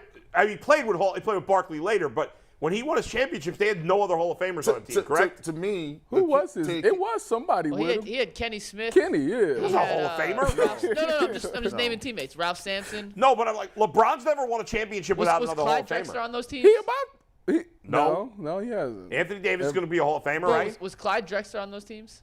was No, on the Portland, teams wasn't with. Correct me if I'm wrong. I could be wrong, but I believe the teams with Drexler and then Barkley. Did- those Oh teams no, didn't we win. talk about the Rockets. So okay, Rockets had Kenny Smith. They had Clyde Drexler. They had no, not when he was playing. Mario Elie. They had Robert Ory. I They don't had think the teams they won the championship were the years that that In Michael- 94, 95, when they won a championship, they had Clyde Drexler. Oh, they had Drexler. Yes. was Okay. it Drexler on My that team? bad. Yeah, I'm looking at the roster right now. Clyde- And Sam Cassell, Clyde the Glide. who's not a Hall of Famer. They had Kenny Smith, Hakeem, Vernon Maxwell, Robert Ory, Otis Thorpe. Clyde Drexler, Sam Cassell, and Clyde Drexler's Otis a Hall of Thorpe. Famer, right? Clyde Drexler, yeah, he's a Hall of Famer. Okay, yeah. How good was he those years? 1920, right? I'll give you the 20 stats. Hold on one points. second. All right, my bad. I'm wrong. No, but you're right. He never played. It wasn't peak Drexler. He was still good. Yeah, yeah. Right.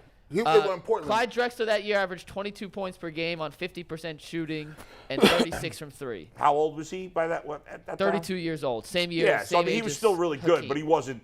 Yeah. Listen, the Joker right now to He's me amazing. might be the third best center to ever play the game. Stop. You can't put him ahead of guys who won championships. Come on now. Well, first of all, I don't know how you can't. First of all, you got Kareem. That's one out of Bill here. Russell. Bill You Russell. I don't usually count the 60s guys, but Chamberlain. You're right. That might be blasphemy. Shaq. Let me rescind that statement. So, Tyvis, well, here's the thing. I have a list. This is Six. from this year from ESPN, the 10 best centers of all time. okay. Who first? I'm going to go one up. Yeah. And let's not debate on how mean I one think down. the ranking's wrong. But If Shaq let's see ain't one, it's wrong. where we could have the Jokic conversation. Okay. Today. Okay. Yeah. Today. All right. And if he wins, then And we'll this have a was second done one. when, this list? What do you say? When was this list done? 2022, so last year. After last season. It was from December of 2022, so the middle of. I mean, it's a year and a half ago, so it's Yeah. a little cheese dick, but go ahead. but the old guys are. Go, yeah, let's that's hear true. it. You going from one down? I'm gonna go one up so we can Yeah. find out where Jokic fits. So they have Okay. Wilt. I don't think anyone's gonna argue he's better than Wilt yet. So Wilt's one? I said these rankings I don't agree with, but for the sake of this, right, let's go just ahead. figure out where Jokic Not- fits all in. right, I'll take Is Wilt. anyone gonna argue he's better than Wilt? No. Not yet. Kareem, No. Bill Russell, No. Shaq, No. Hakeem. No. All right, so that's 5. So he's not a top 5 That's center of why. all time. Sit. Okay. Now, whoever next, yes. David Robinson. Yes. He might got David. I mean, you guys dissing David Robinson. Yes. Man. That guy He was might. I'm not amazing. dissing him. I just. Yes. I mean, he was very Freaking good. admiral for crying 6, out like loud. I said. very He's good. 6. The man was in the military at 7 feet It's tall. debatable. It's debatable. David Robinson. after won a David? championship. I'm not ready to put him ahead of David Robinson for me. Because he has a Not yet. championship and an MVP. Who after David? Moses Malone. I love Moses Malone, but I'm putting him ahead of Moses Malone. Ooh, I forgot. Blasphemous people. Moses Malone. I'm sorry, I can't put him ahead of you. Moses was a 3-time MVP That's before and my an NBA time. champion. No, he's That's not before higher than my Moses. time. Patrick Ewing. Yes. Yes. He got Pat. I love Patrick Ewing. Love him, but he got him. Artis Gilmore. Before my I time. put him ahead of Artis. And Bill Walton. Oh, that's not Definitely even close. ahead of Bill Walton. So that's their top. So he's in that 6 to 10 he's like range 6 to 10 right now. probably. Yeah. But And ultimately, could go up. it's going to be hard to get into that top 5. He's going to have to win multiple championships. So let me ask you this. Yeah. He wins the title this year. Is he ahead of David Robinson? Yeah. I'd Okay. probably move him ahead. of Yeah. Okay, so he's 6 on the Yes. list. Yeah, 6. Okay. Yeah, I mean, right now he's That's already. what I said. I took my third statement back and put him to 6 Now, because it was some people I forgot. I will give him his flowers. He's the best. He's the best passing big man. Totally of all different time. type. damn, He is a different type of player. He- He almost shouldn't be on the list with To those be He's a guys a point guard. He's because just he's 7 a feet different tall. player. Than Oh, all to those be guys. honest with you, he's the best passing he'd big probably man of all give time. everybody on that list buckets. Yeah, easily you because can't he would pull them out the paint and they got to guard If the you said three. who's the best center of all time outside the paint, it's him already. Yeah. Yes. Yeah. All right. Yeah. Speaking of centers, speaking of guys who can operate outside the paint, Yeah. speaking of guys whose last name we're going to pronounce 17 different ways in this next 10-minute segment. Wembanyama? How do you say it? What's the- Wembanyama. Wembanyama. Man, Wembanyama. Yes. Does he have a nickname? I'm Victor not about to be saying Wembanyama. that all He's the big- time. Wembanyama. Either Victor Webby? or Wemby. Wemby. Lil Webby. Yeah. So, Where is he born and raised in France? yeah, Or he's is from he- Versailles. Okay. He is officially, That's why he's going. A Frenchman That's why he's from going to the France. Spurs. You know how Poppy is with them and the international Spurs players. won the lottery yesterday, Spurs. That's essentially locking up the chance to draft him when the draft rolls around. I in a tell you couple what. months. Well, you're excited about this, Mikey. You wanted him to get drafted by the Spurs. I right? did want him to go to the Spurs. I'm going to let Tyvis start with this because Tyvis said something a couple you weeks say? ago and doubled down on it this morning. That He's better than Giannis. Victor Wembanyama will be better than Giannis Antetokounmpo, and it's not even. It's sad. I can't believe that I thought I would see Wait the a day second. that this would happen. Yeah, I said For that. 12 months and change on this show, This is crazy. you've been telling us This is that crazy. Giannis is the greatest basketball player ever. Not debatable. And now you're saying a guy who's never played a game in the league This guy jumped so quick. is better. You jumped that I ain't never seen. Oh, my God. I ain't never seen somebody I jump off think the Titanic like Tyvis that, may bro. be the new king of nature. Bro, this is crazy, man. His knees is open. Oh, my God. What knees wide open? Pause. Listen, wait a minute, listen. He got something that Giannis can't. He's a 7'3" guy that handles the ball like a guard, can Yeah. shoot the ball, got an 8'4" wingspan. There's absolutely nothing he Can can't we see do. it in the NBA for at least one game first? Okay, I don't know that's that he can fine. stay healthy. Can he stay my healthy? Gosh, you with Jay with that, man? If he stays healthy, who's stopping him? Because what I was upstairs explaining is this man is 7'3", he can shoot. And we thought Kevin Durant was crazy for being a 7-foot shooter. You got a guy who's 3 inches taller. He's also if you going to play against big men now, and he might get bullied physically. Even if he gets bullied with an 8'4" wingspan, he put a hand up, he can still contest. His the wingspan's shot. 7'9", by the way. Oh, not 8'4". excuse me. He can still contest. It's going to take a lot to get around this man. What's his wingspan? 7'9". 7'9". What's Giannis's wingspan? Not 7'9".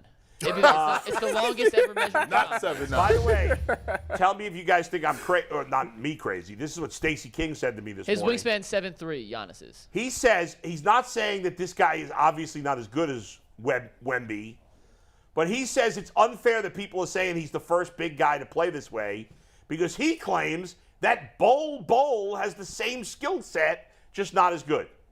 Bol is really good. He's just not consistent. Like, That's his problem. so let me give you this. Who's Kylian Best soccer player in the world. Mbappe? Mbappe? How do you say He his is name? not. Kylian You, Mbappe. you said he's the what? Well, he's either best or second best. Okay, I was about to say. I thought the Thank little you. kid was Kylian Thank Mbappe. you for correcting that one. He's 7'5"? He's listed at 7'4". People say he's taller, but he doesn't want to be listed any taller. See what I'm saying? Why? You see what I'm saying? On his Wikipedia page, it says 7'3". You see what I'm saying? There's no 7'5". He's skinny as hell, though. He better put He's on some weight. 225. He's skinny. I mean, let me give you this. I said he gotta, if he can hold some ground, because we say the same thing about Evan Mobley. He's skinny, great defender, but he's skinny. Yeah. Oh, that's crap. That's some BS. So run that back again. Leg up. Hey, listen, He got the dirt. Leg up. What you mean? Bro, you can't even contest it. I've never seen the one leg dirt. Look at that. Look at that. Ush. Leg up. That's crazy. Trade. That's crazy. It's impressive. That's crazy. But I want to see it against NBA players before we start saying he's the best That's player. crap. Think about this. You can get fought. Wait for a that. minute. Think about this. You don't get I think that's Mateen Cleaves guarding him. Listen, there. Giannis is dominant right now. If Giannis had a jumper, he'd hands down be the greatest player ever. To He me, doesn't have a We jump. don't have one. he does. Yeah, but we don't know. He does. But we don't know, Oh. like, what's he going to be inside But against he- NBA players. but- He's 7'5". What do you mean? Oh, all he need is Kareem's hook shot. Like this is like okay. This is crazy. Look at That's it, crazy, though. Bull's coming along. No, he Hold on. looks awesome. coming. hey, the He more looks awesome. We got to see him in the Look, NBA. Ush. hey, no, You hold can't on. look. Give Hold me on. that. Hold on. I mean, it looks like somebody took a dump on that court. Oh, my- This is No. the Do European I always like players that play internationally because Let me- when they let come me- into the league, their scoring is That's better. true. You think Let of me Luka, let me be serious here, bro. Go Like, ahead. Go ahead. Please be serious. The knees is feeling. How the knees feeling? I mean, they wobbling right now. the knees. Man, I'm over here, man. This one lean shake. But I think he's playing against look like high school players Hakeem, there. don't he? This is bad. This is bad because that man just went between the legs 3 times and shot a step back. But then follow his own rebound with a dunk like that. For me, yeah, if he get any sort of weight room, if he take any sort of creatine or They whey said the same thing or about whey- Kevin Durant. or He's whey one of the protein. greatest scorers of all time. I mean, he's already doing some stuff that Kevin Durant is doing. Look, come on, man. Like at the end of the day, I will say this. For anybody saying that the hype is bigger, and who said this? What was his name? Adrian Wojnarowski. Woj said, yeah. Hey, Woj. Hey, listen. No disrespect. What'd he say? No disrespect, bro. Bro, this is not the biggest hype of anybody coming out. He's not the best prospect of anybody coming out. Because, to be honest with you, not only was LeBron James hyped the craziest of all time, because he got drafted to his own city, like he got drafted at home. Not only was he on the cover of Sports Illustrated, a lot of people was on there. LeBron James is the first person ever to start getting high school games put on TV.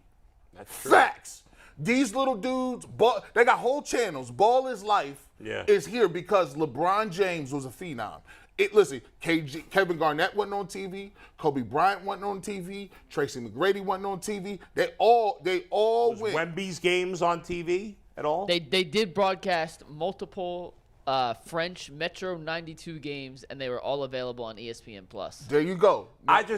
Listen. He looks amazing. He's probably going to be great, but we got to relax and see him play. Can he play in the NBA? Before we're talking about how great he is. What do you mean? I think he's How gonna, can he not? I think he's going to be great. His skill set looks it's perfect for the league. Here's my issue. If you look at LeBron was hyped to where. I mean, he was the biggest hype thing ever. The second coming is what they was calling. They was calling him King James. It was almost blasphemous a little bit. Like it was, and not only was he good, he became the greatest player of all time. What? Like, how do you overachieve? Like, if Jordan is standing there and he's that good, and now we're still talking about, we just seen stats. He's 38. He could play 5 more years doing that. My one thing that I give you is LeBron James, the Wemby guy, I love it. I see his passing ability. I love it.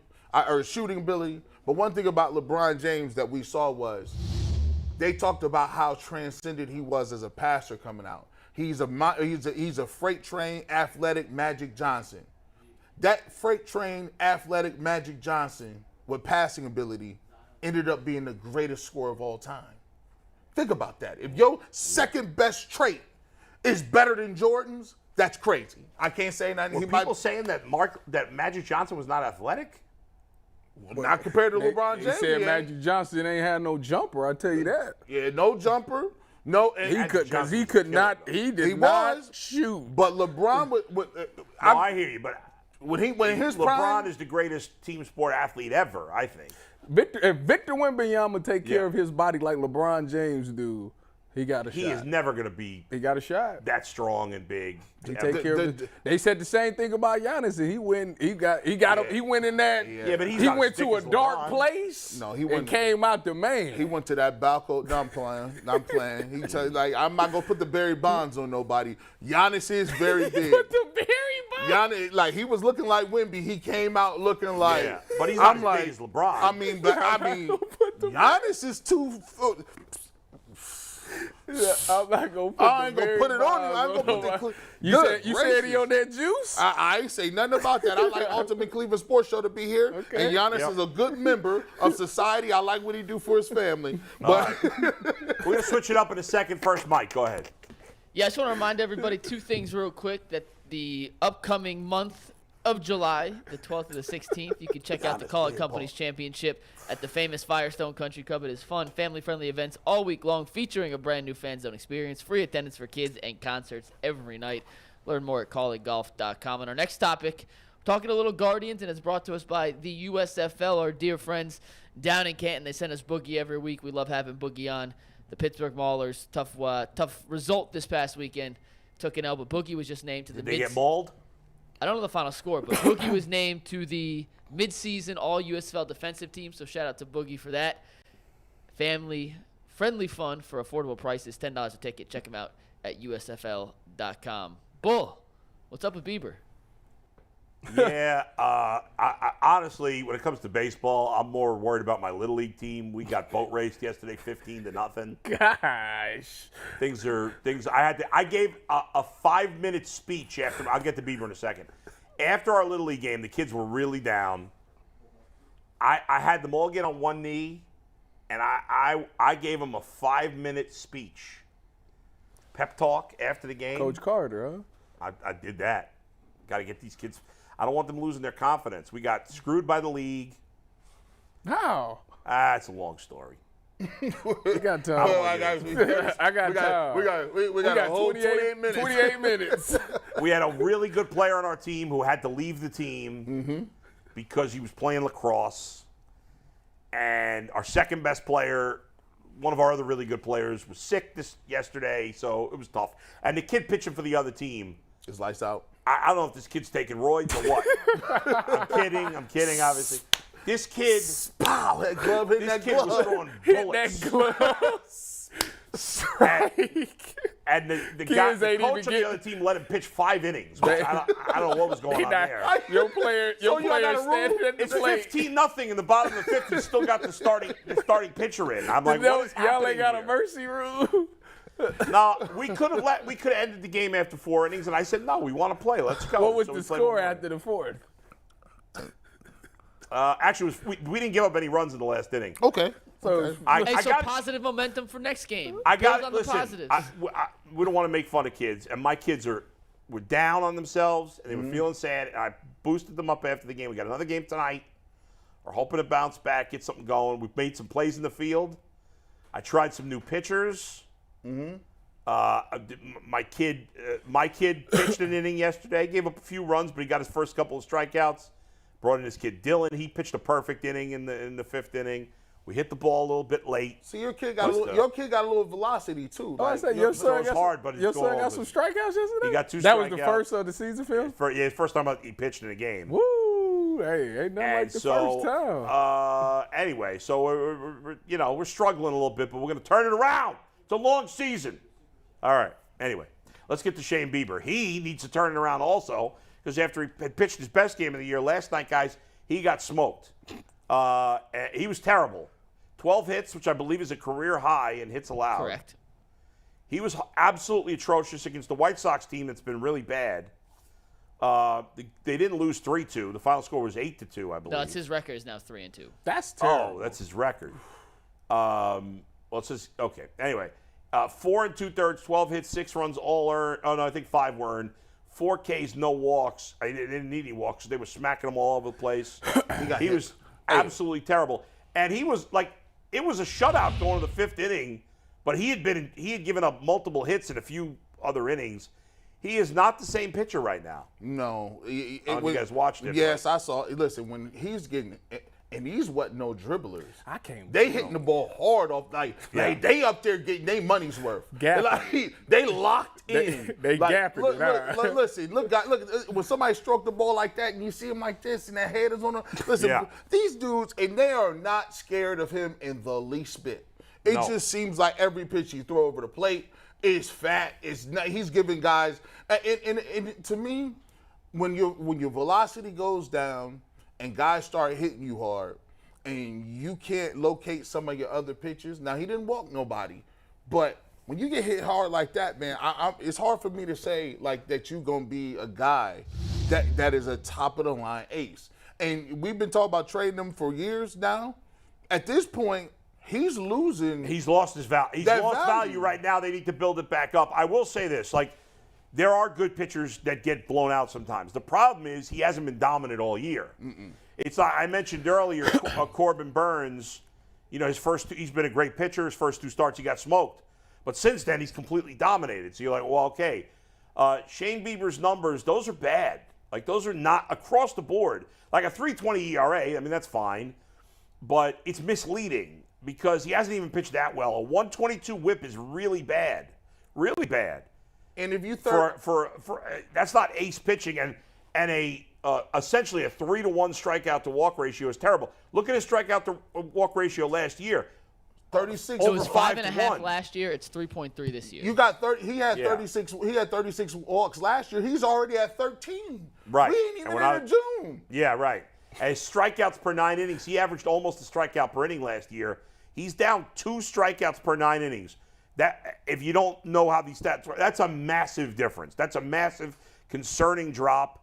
And, yeah, I mean, there's reason to be concerned about Shane Bieber because he does not look like an ace right now. Can I ask you a question? And Jason's alluded to this before many times that this offseason is when he would look into trading Shane Bieber. Yeah.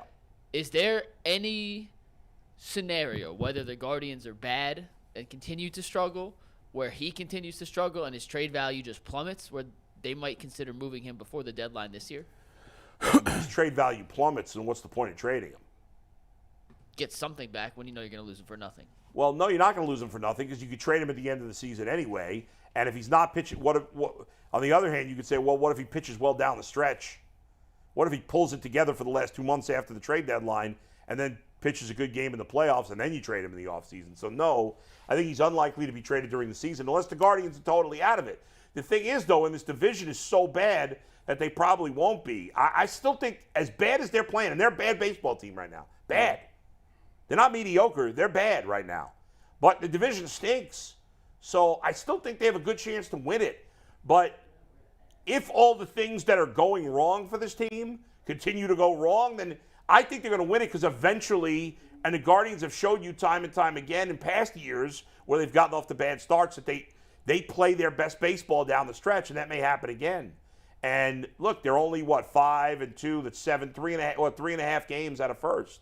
Man, as bad as they've played, that's not a lot. I mean, Bull. I'm sorry, they're 19-22, so they're 4 games out of first. I would look at this, Bull. Tigers playing good baseball, which is unbelievable to me. Crazy. That they are the Tigers. Tigers. Yeah, I would definitely look at moving Bieber to see if I can get a stick. I don't know what type of stick I can get, a power bat. I don't know what I could get. I would. But you don't want to trade a guy when his value's down. I'm not trading Bieber right now because I need to see McKenzie come back. I need to see more of what we got already. Because if you moving on, like I get moving off of him next year, that makes sense. But if the rest of our pitching ain't great either, Mikey, by the way, I just sent you a direct message.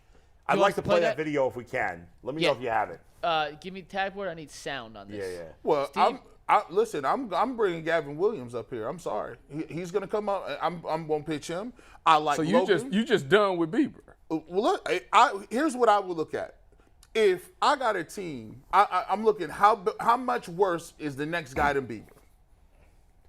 But the thing with Bieber is He just can't. this guy's got a track record of being great. Now he's not been great this year, good his last start, but he still pitched pretty decently until this start. He's been decent. Not great, not dominant, not ace. So I'm not giving up on him. I'm not trading him while his value's down. I don't want to do that. Even if I brought up Gavin Williams, which they may do at some point, it's not to replace him. It's to replace, Peyton Battlefield or whoever, Battenfield. What they need to do now is call up their freaking catcher. Is they need to call up Bo Naylor because their catchers suck. But anyway, go ahead, Mike. Well, we got the clip. You want to play it? Yeah, so this is so embarrassing. So this is Comcast Sports, I think. I believe it's NBC Sports. NBC Sports Chicago. So not a surprise. The White Sox are the redheaded stepchild of Chicago, but their post-game show after the game, their host is this guy named Chuck Garfien. I don't know him really. And their analyst in the postgame is a guy named Gordon Beckham, who was a good player for the White Sox back in the day. And Chuck Garfien was particularly excited about this White Sox win over the Guardians. Let's hear this video. Last season, the White Sox weren't good against Cleveland. No. They went 7-12. And if I'm not mistaken, the Guardians won the American League Central. They celebrated in their clubhouse. And you could overhear in the winning clubhouse these words: "Fire Tony," and bleep the White Sox. I'm wondering if that was on the minds of the White Sox today, many months later. Because you know what? It was on my mind. Wow. And that's what happened. Yeah, I mean, what a day for the White Sox. I mean, I don't know about all the shenanigans you're talking about, but they definitely came out ready to go. It was on social media. Sure, that's fine. It got out there. It's either way. Lance Lynn had a great day. You're taking the high road. I'm taking the high road. As opposed to me, and I'm just digging in the ditch. Hey, it's okay. Last even season, Gordon Beckham was embarrassed. He's like, what is this idiot talking about? Hey, listen, shout out to him. He poured cold water all on that tape. He was like, come on now, you doing too much. I don't know what you talking about. First of all, that's all good and fine today. My check look good. What you know about? Even if that happened, that would be it sounds odd to me that the Guardians play. Why would the Guardians players chant "Fire Tony"? That don't even sound that right. doesn't make any sense. I haven't heard a peep from any. I don't even think Tito lets them talk. I can't imagine that. I find it hard to believe that the Guardians even did that. But even if they did, who can Chuck Garfien and his White Sox, who were even worse than the Guardians, he's celebrating as if this was a stick it in the face moment. It's a regular season game in May, and your team sucks ass worse than the Guardians with a much higher payroll. You dope. Fire Chuck Tony? Garfien. Could you be any more clueless? Fire Tony. I think it was probably the White Sox players chanting F the White Sox. That is more likely and fire that they Tony, were chanting because fire the whole Tony team than wanted Guardians. that old idiot out of there. Do they have? I don't even know if the White Sox have fans like that. Like, dude, I don't. What is the White Sox fan base? Now, don't get me wrong. Like, in Cleveland, we're notorious. We got fair weather guys, but look at these dudes. These dudes are not hecklers. These guys. Look at this. Is the most boring celebration I've ever seen. Like, look at these guys talking. Like these. There's nobody. I have never even heard an interview besides ones done on here from any Guardians players. Yeah. Ever. Like, I don't. Again, even if they said it, I don't know what is he so excited look about. at that. Is He's like, take that, Cleveland. We beat you on May the 15th, whatever the hell it was. On a Tuesday night. Well, they don't have a lot to cheer for, boys. I mean, they my gotta God. get Yeah, excited Chicago about sports something. right now is a disaster. Yeah. The Cubs suck. The White Sox suck. The Blackhawks suck. they getting the Connor Bulls Bedard, suck, so and they the Bears good. suck. They getting People are pretending that Justin Fields is going to lead the Bears to something great. It's not going to happen. Let's be honest about that. That ain't happening. That's Chill a lot, out. It's a lot of it's a lot of Buckeyes. They getting Connor Bedard for the Blackhawks. So Well, they get who? Connor Bedard. Is it McDavid? No. No, look at Tyvis with the You don't hockey. know who Connor Bedard is? Because I'm white, I know hockey. Connor I don't know Bedard anything is about the hockey. Victor Wembanyama No, of the I don't NHL. really know. Yes, No, he is. no. Yes, he is. No. Yes, he He's is. the next great hockey player. Yes, he Oh, they got the is. first pick in the draft. Yes, they do. Watch this. Now watch this. If they got the first pick in the NBA draft, they would have had the first pick in the football Now watch draft, this. NFL, basketball, Now- and hockey. Now let me give you this, Bulls. This kid is like 5'8". This dude is built like Johnny Manziel. Oh, really? And this dude, I can understand if it was Eric Lindros. I'm 6'6", Crosby. Like Wayne Gretzky wasn't that big, was he? But here's the thing. Turn the tape on. That is The Connor McDavid, who's the best player in the NHL right now, I think is big. that too. is scoring wise. Yeah. Come on, Wayne Gretzky was so Listen. cold. He had a cartoon with Bo Jackson and Michael Jordan. It's true, he did. What are we talking about here? That was badass. Wayne Gretzky had people in the community shooting each other for LA Kings starter jackets. I got you it. still can't find. Matter of fact, black people was watching NHL on ESPN. What does that just for Wayne Gretzky? What does that have to do with Connor Bedard? We and the don't know Blackhawks? him in the community. Who knows who the hell he we is? don't know who he is. I do. At least Where's he from? Nowhere state. Canada. Yeah, he's from Canada. Nowhere. Listen. So it's now over 30 years since the Canadian team, because the Canadian team will not win the Stanley Cup again this year. It's their sport. It's been 30 years since the Canadian team won, and everybody thought it was going to be Edmonton maybe this year, and they just got eliminated. Well, because Edmonton they had the two highest scores on their team. Yeah, And I actually know the four teams, right? It's Florida Panthers, Vegas. So far, 2 for 2. Dallas, Correct. 3 for 3. and who's the other Eastern team? is it the Sachem? What's that team? The what? It's like a Sachem? Is it Anaheim? No, it's no. not. Anaheim got the second pick of the No, draft. it's Dallas against Vegas in the West, and then it's Florida, who's the biggest surprise of the four, against. The big hockey town. Big hockey city. Disappointed in all three of you. Oh man, big hockey city. I know the Maple Leafs. Not Boston. It's not Nashville? No. Raleigh, North Carolina. Carolina. Hurricanes. Oh, the Hurricanes. Right.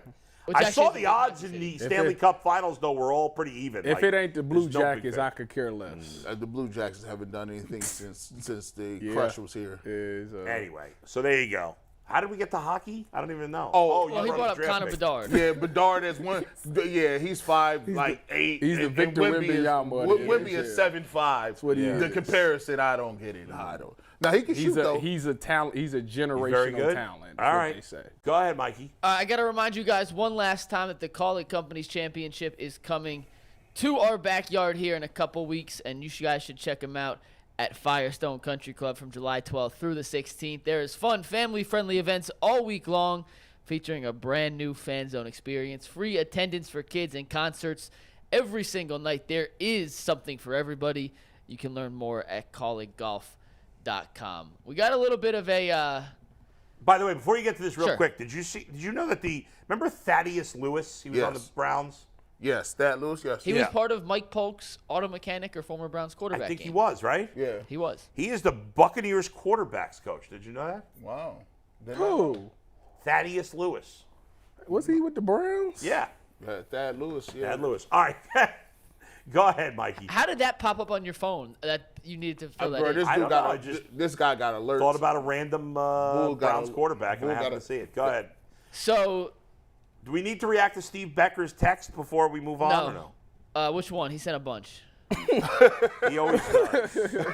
The one where he said Jim Schwartz don't blitz. Oh, yeah.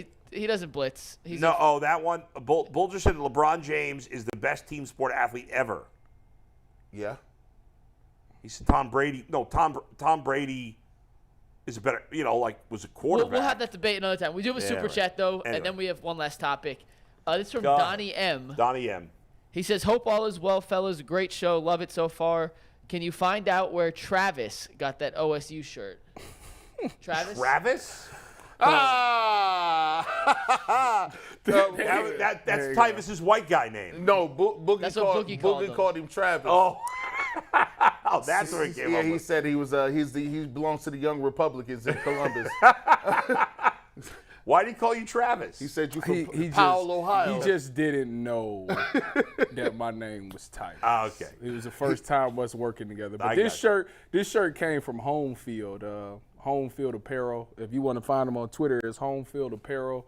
At Home Field Apparel, they just sent me 2 shirts and asked me to wear them and stuff. They got some really cool stuff. Yeah. They do it all the colleges. They just opened up an Ohio State line. Whoa! Well, listen, I'm a Bobcat. Where's my shirt? Hey, you got Tyvis together. Listen, hey, shout out to Home Apparel? Home Field Apparel. Shout out OU, oh yeah. Yeah, where's the Brockport Golden Eagle shirt for me, goddammit? I know. The hell's that? They I didn't play, but I announced the games. Right. If you're a Division I school, we're going to look up some OU gear. They may have some, they may not, but they have most D1 schools and some old throwbacks. They're actually a really cool company. We did some promos with them. Yeah. By the way, we're going to throw 1 or 2 of these in tag board for you by the end of the show. By the way, I got you want to hit on something else, the president thing? Or? Yeah, I do want to do that. I feel it's the right panel for that. Go ahead. But you could do it may not take 10 minutes. So what were you going to say? I was going to say, go ahead. It's not worth it. Go ahead. No, go ahead. Go ahead, I'm interested now. Yeah, I am. I'm curious. I was going to give you a random. This is very random. Okay. But he's a random guy. Who was the single until I went to college? I didn't break the record because I didn't play basketball. But what famous NBA coach actually held the Brockport record for single-season steals leader? Lenny Wilkins. No. Younger than Lenny Wilkins. Tyronn Lue. Nope. I'll give you a clue. He's an announcer now. Jeff Van Gundy. Mark Jackson. Jeff Van Gundy. Dang. Looks just like my Uncle Ricky. His dad was the coach, was the basketball coach at Brockport. That is a fun fact. I didn't know he went to Brockport. Yeah. When we go do 1 year and then he transferred out. Hey, when we go do sports trivia, McNuggets, we got to do some sports trivia. We can do some more sports trivia. I would never win. We need sports trivia games, bro. Yeah. All right, we can do that. Last topic, though, real quick. Yeah. This is not political. This is just based on their abilities to lead a football team. This came up in conversation. We were hanging out upstairs the other day, and this popped up. We had a fun conversation. Thought it might be fun to bring here.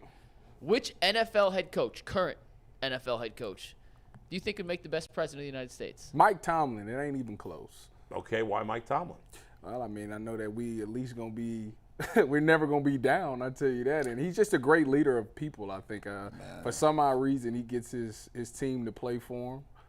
Which he would do good for this country, making us all come together to do what's best for the United States. I don't know about his foreign policy. He be saying he too hard nosed on certain things. Hey, you gotta be hard. The standard is the standard. You gotta get rid of nuclear weapons, Iran. You gotta be hard nosed at times. Whoa, hey. You gotta fall in line.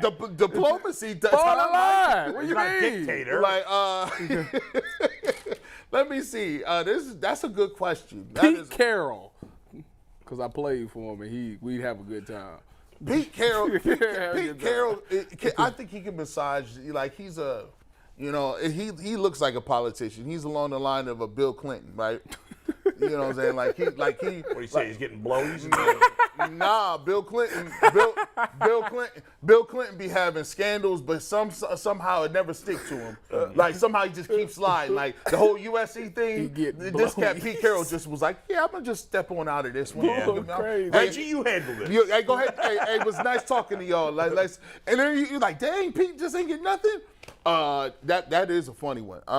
Let me see. Dan Campbell. This is a good question. Dan Campbell would be want terrible. Bill- Mike Vrabel. I don't want. Dan Campbell's a meathead. See, the problem is we have too many low information voters in America. Low information voters are people who know nothing about nothing, but pick people based on personality, and we shouldn't make presidents based on personality. That's why we often have bad choices for president instead of really smart, thoughtful people that are not being elected for president. Who are you picking that's not I think Andy Reid would be the best choice for president. He's smart, he's thoughtful, and he's got a good personality. Creative. He's creative. Yeah, He a great one. He wears Hawaiian shirts. That's a major He positive. eats hamburgers. He can kind of get along with everybody. I think he adjusts to the group around him. Except for LaShawn McCoy. Except for LeSean McCoy. But LeSean McCoy hates everybody, doesn't he? I don't know. I'm gonna keep it real. Yeah. I think Kevin Stefanski, if he shows more personality, would be right in the mix of a conservative person that the country would like. See, here's the thing. Everything goes left and right. It swings like a pendulum, right? You go left and then they come back right. We say, oh, we're too far left. We go back to, conservative. So I think if Kevin Stefanski is young enough, he's a good-looking guy. He has an Ivy League background. He's analytical. He has the temperament of a president. He's not going to say anything inflammatory. He listens to his people. He delegates well. And on top of that, if he shows just a little bit of personality, I think he would get a lot of independent voters, and I think he would get a lot of women voters as well. And I think if he ran as a conservative, he can win it. Everything you said is nothing that the Republican Party is voting for these days. But that's it. I should have said that. Sorry. But maybe Ron DeSantis, you could take. If Ron DeSantis was a little more like Kevin Stefanski, Oh, God. he might win the nomination. Because I'm going to say so many things. I'm going to say so many things. I'm not going to say it. I'm not going to do it. It's your fault, Mike. You took us down this road. G. Bush, you want to see some Ohio U home field apparel? Steve, take tag board. This is their Ohio U line. Oh, yeah. Let me get that. Listen, that's green beer all day. I like that. They got the old school Bobcat. Show me love. Show me love. I'm down. Where we at? What we doing? You got a final take, Tyvis? You're up first, Tyvis.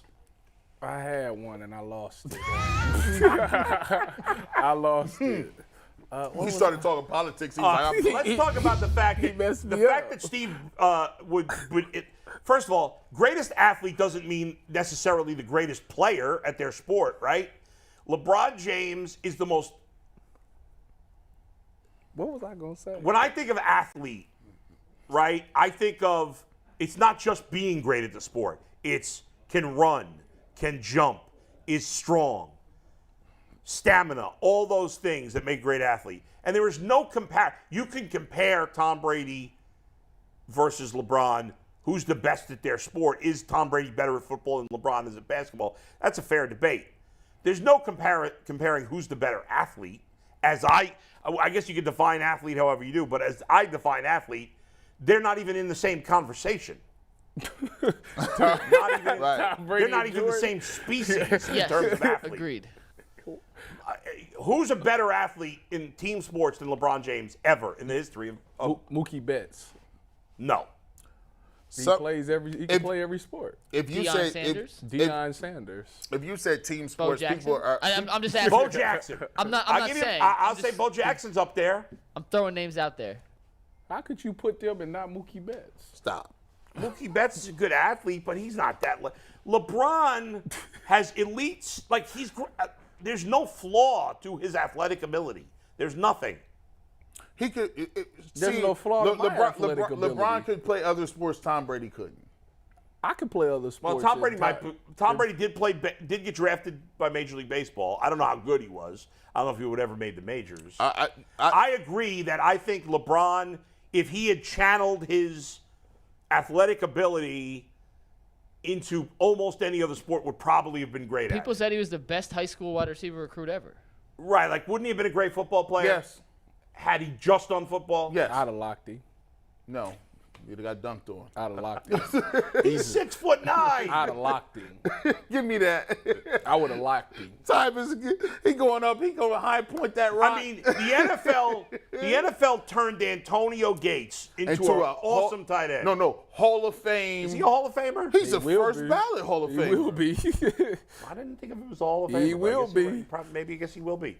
Whereas LeBron James, obviously a million times better at basketball than Antonio Gates, a million times the better athlete than Antonio Gates. I mean, he was 6'4". The only thing you don't know Antonio about Gates is eligible for the Hall of Fame next year. all right. The only thing you don't know about LeBron in football is Toughness? how would he feel about taking the hits? I don't know. I can't speak to. You know what? The thing that made LeBron great is the fact that he did play football and he understands what that looks like in that That's physical nature. And now the reason he still can play and the other old guys can't is because he is physical. He lifts weights. And he's 260 and you can't tackle him. Allen Iverson was a good football player. He was too. Yep. Quarterback, safety. He was a quarterback. D1, How tall was he? D1 prospect. He got some nice highlights. Bubba Chuck, holler at your boy. We'll see you on Overtime next on the Ultimate Cleveland Sports Show. We will determine if cheating is really cheating. You take it however you want. See y'all. A little bit. That ain't really cheating though. If I look down and see the signal, I agree. It's not cheating. that ain't cheating. Talking about the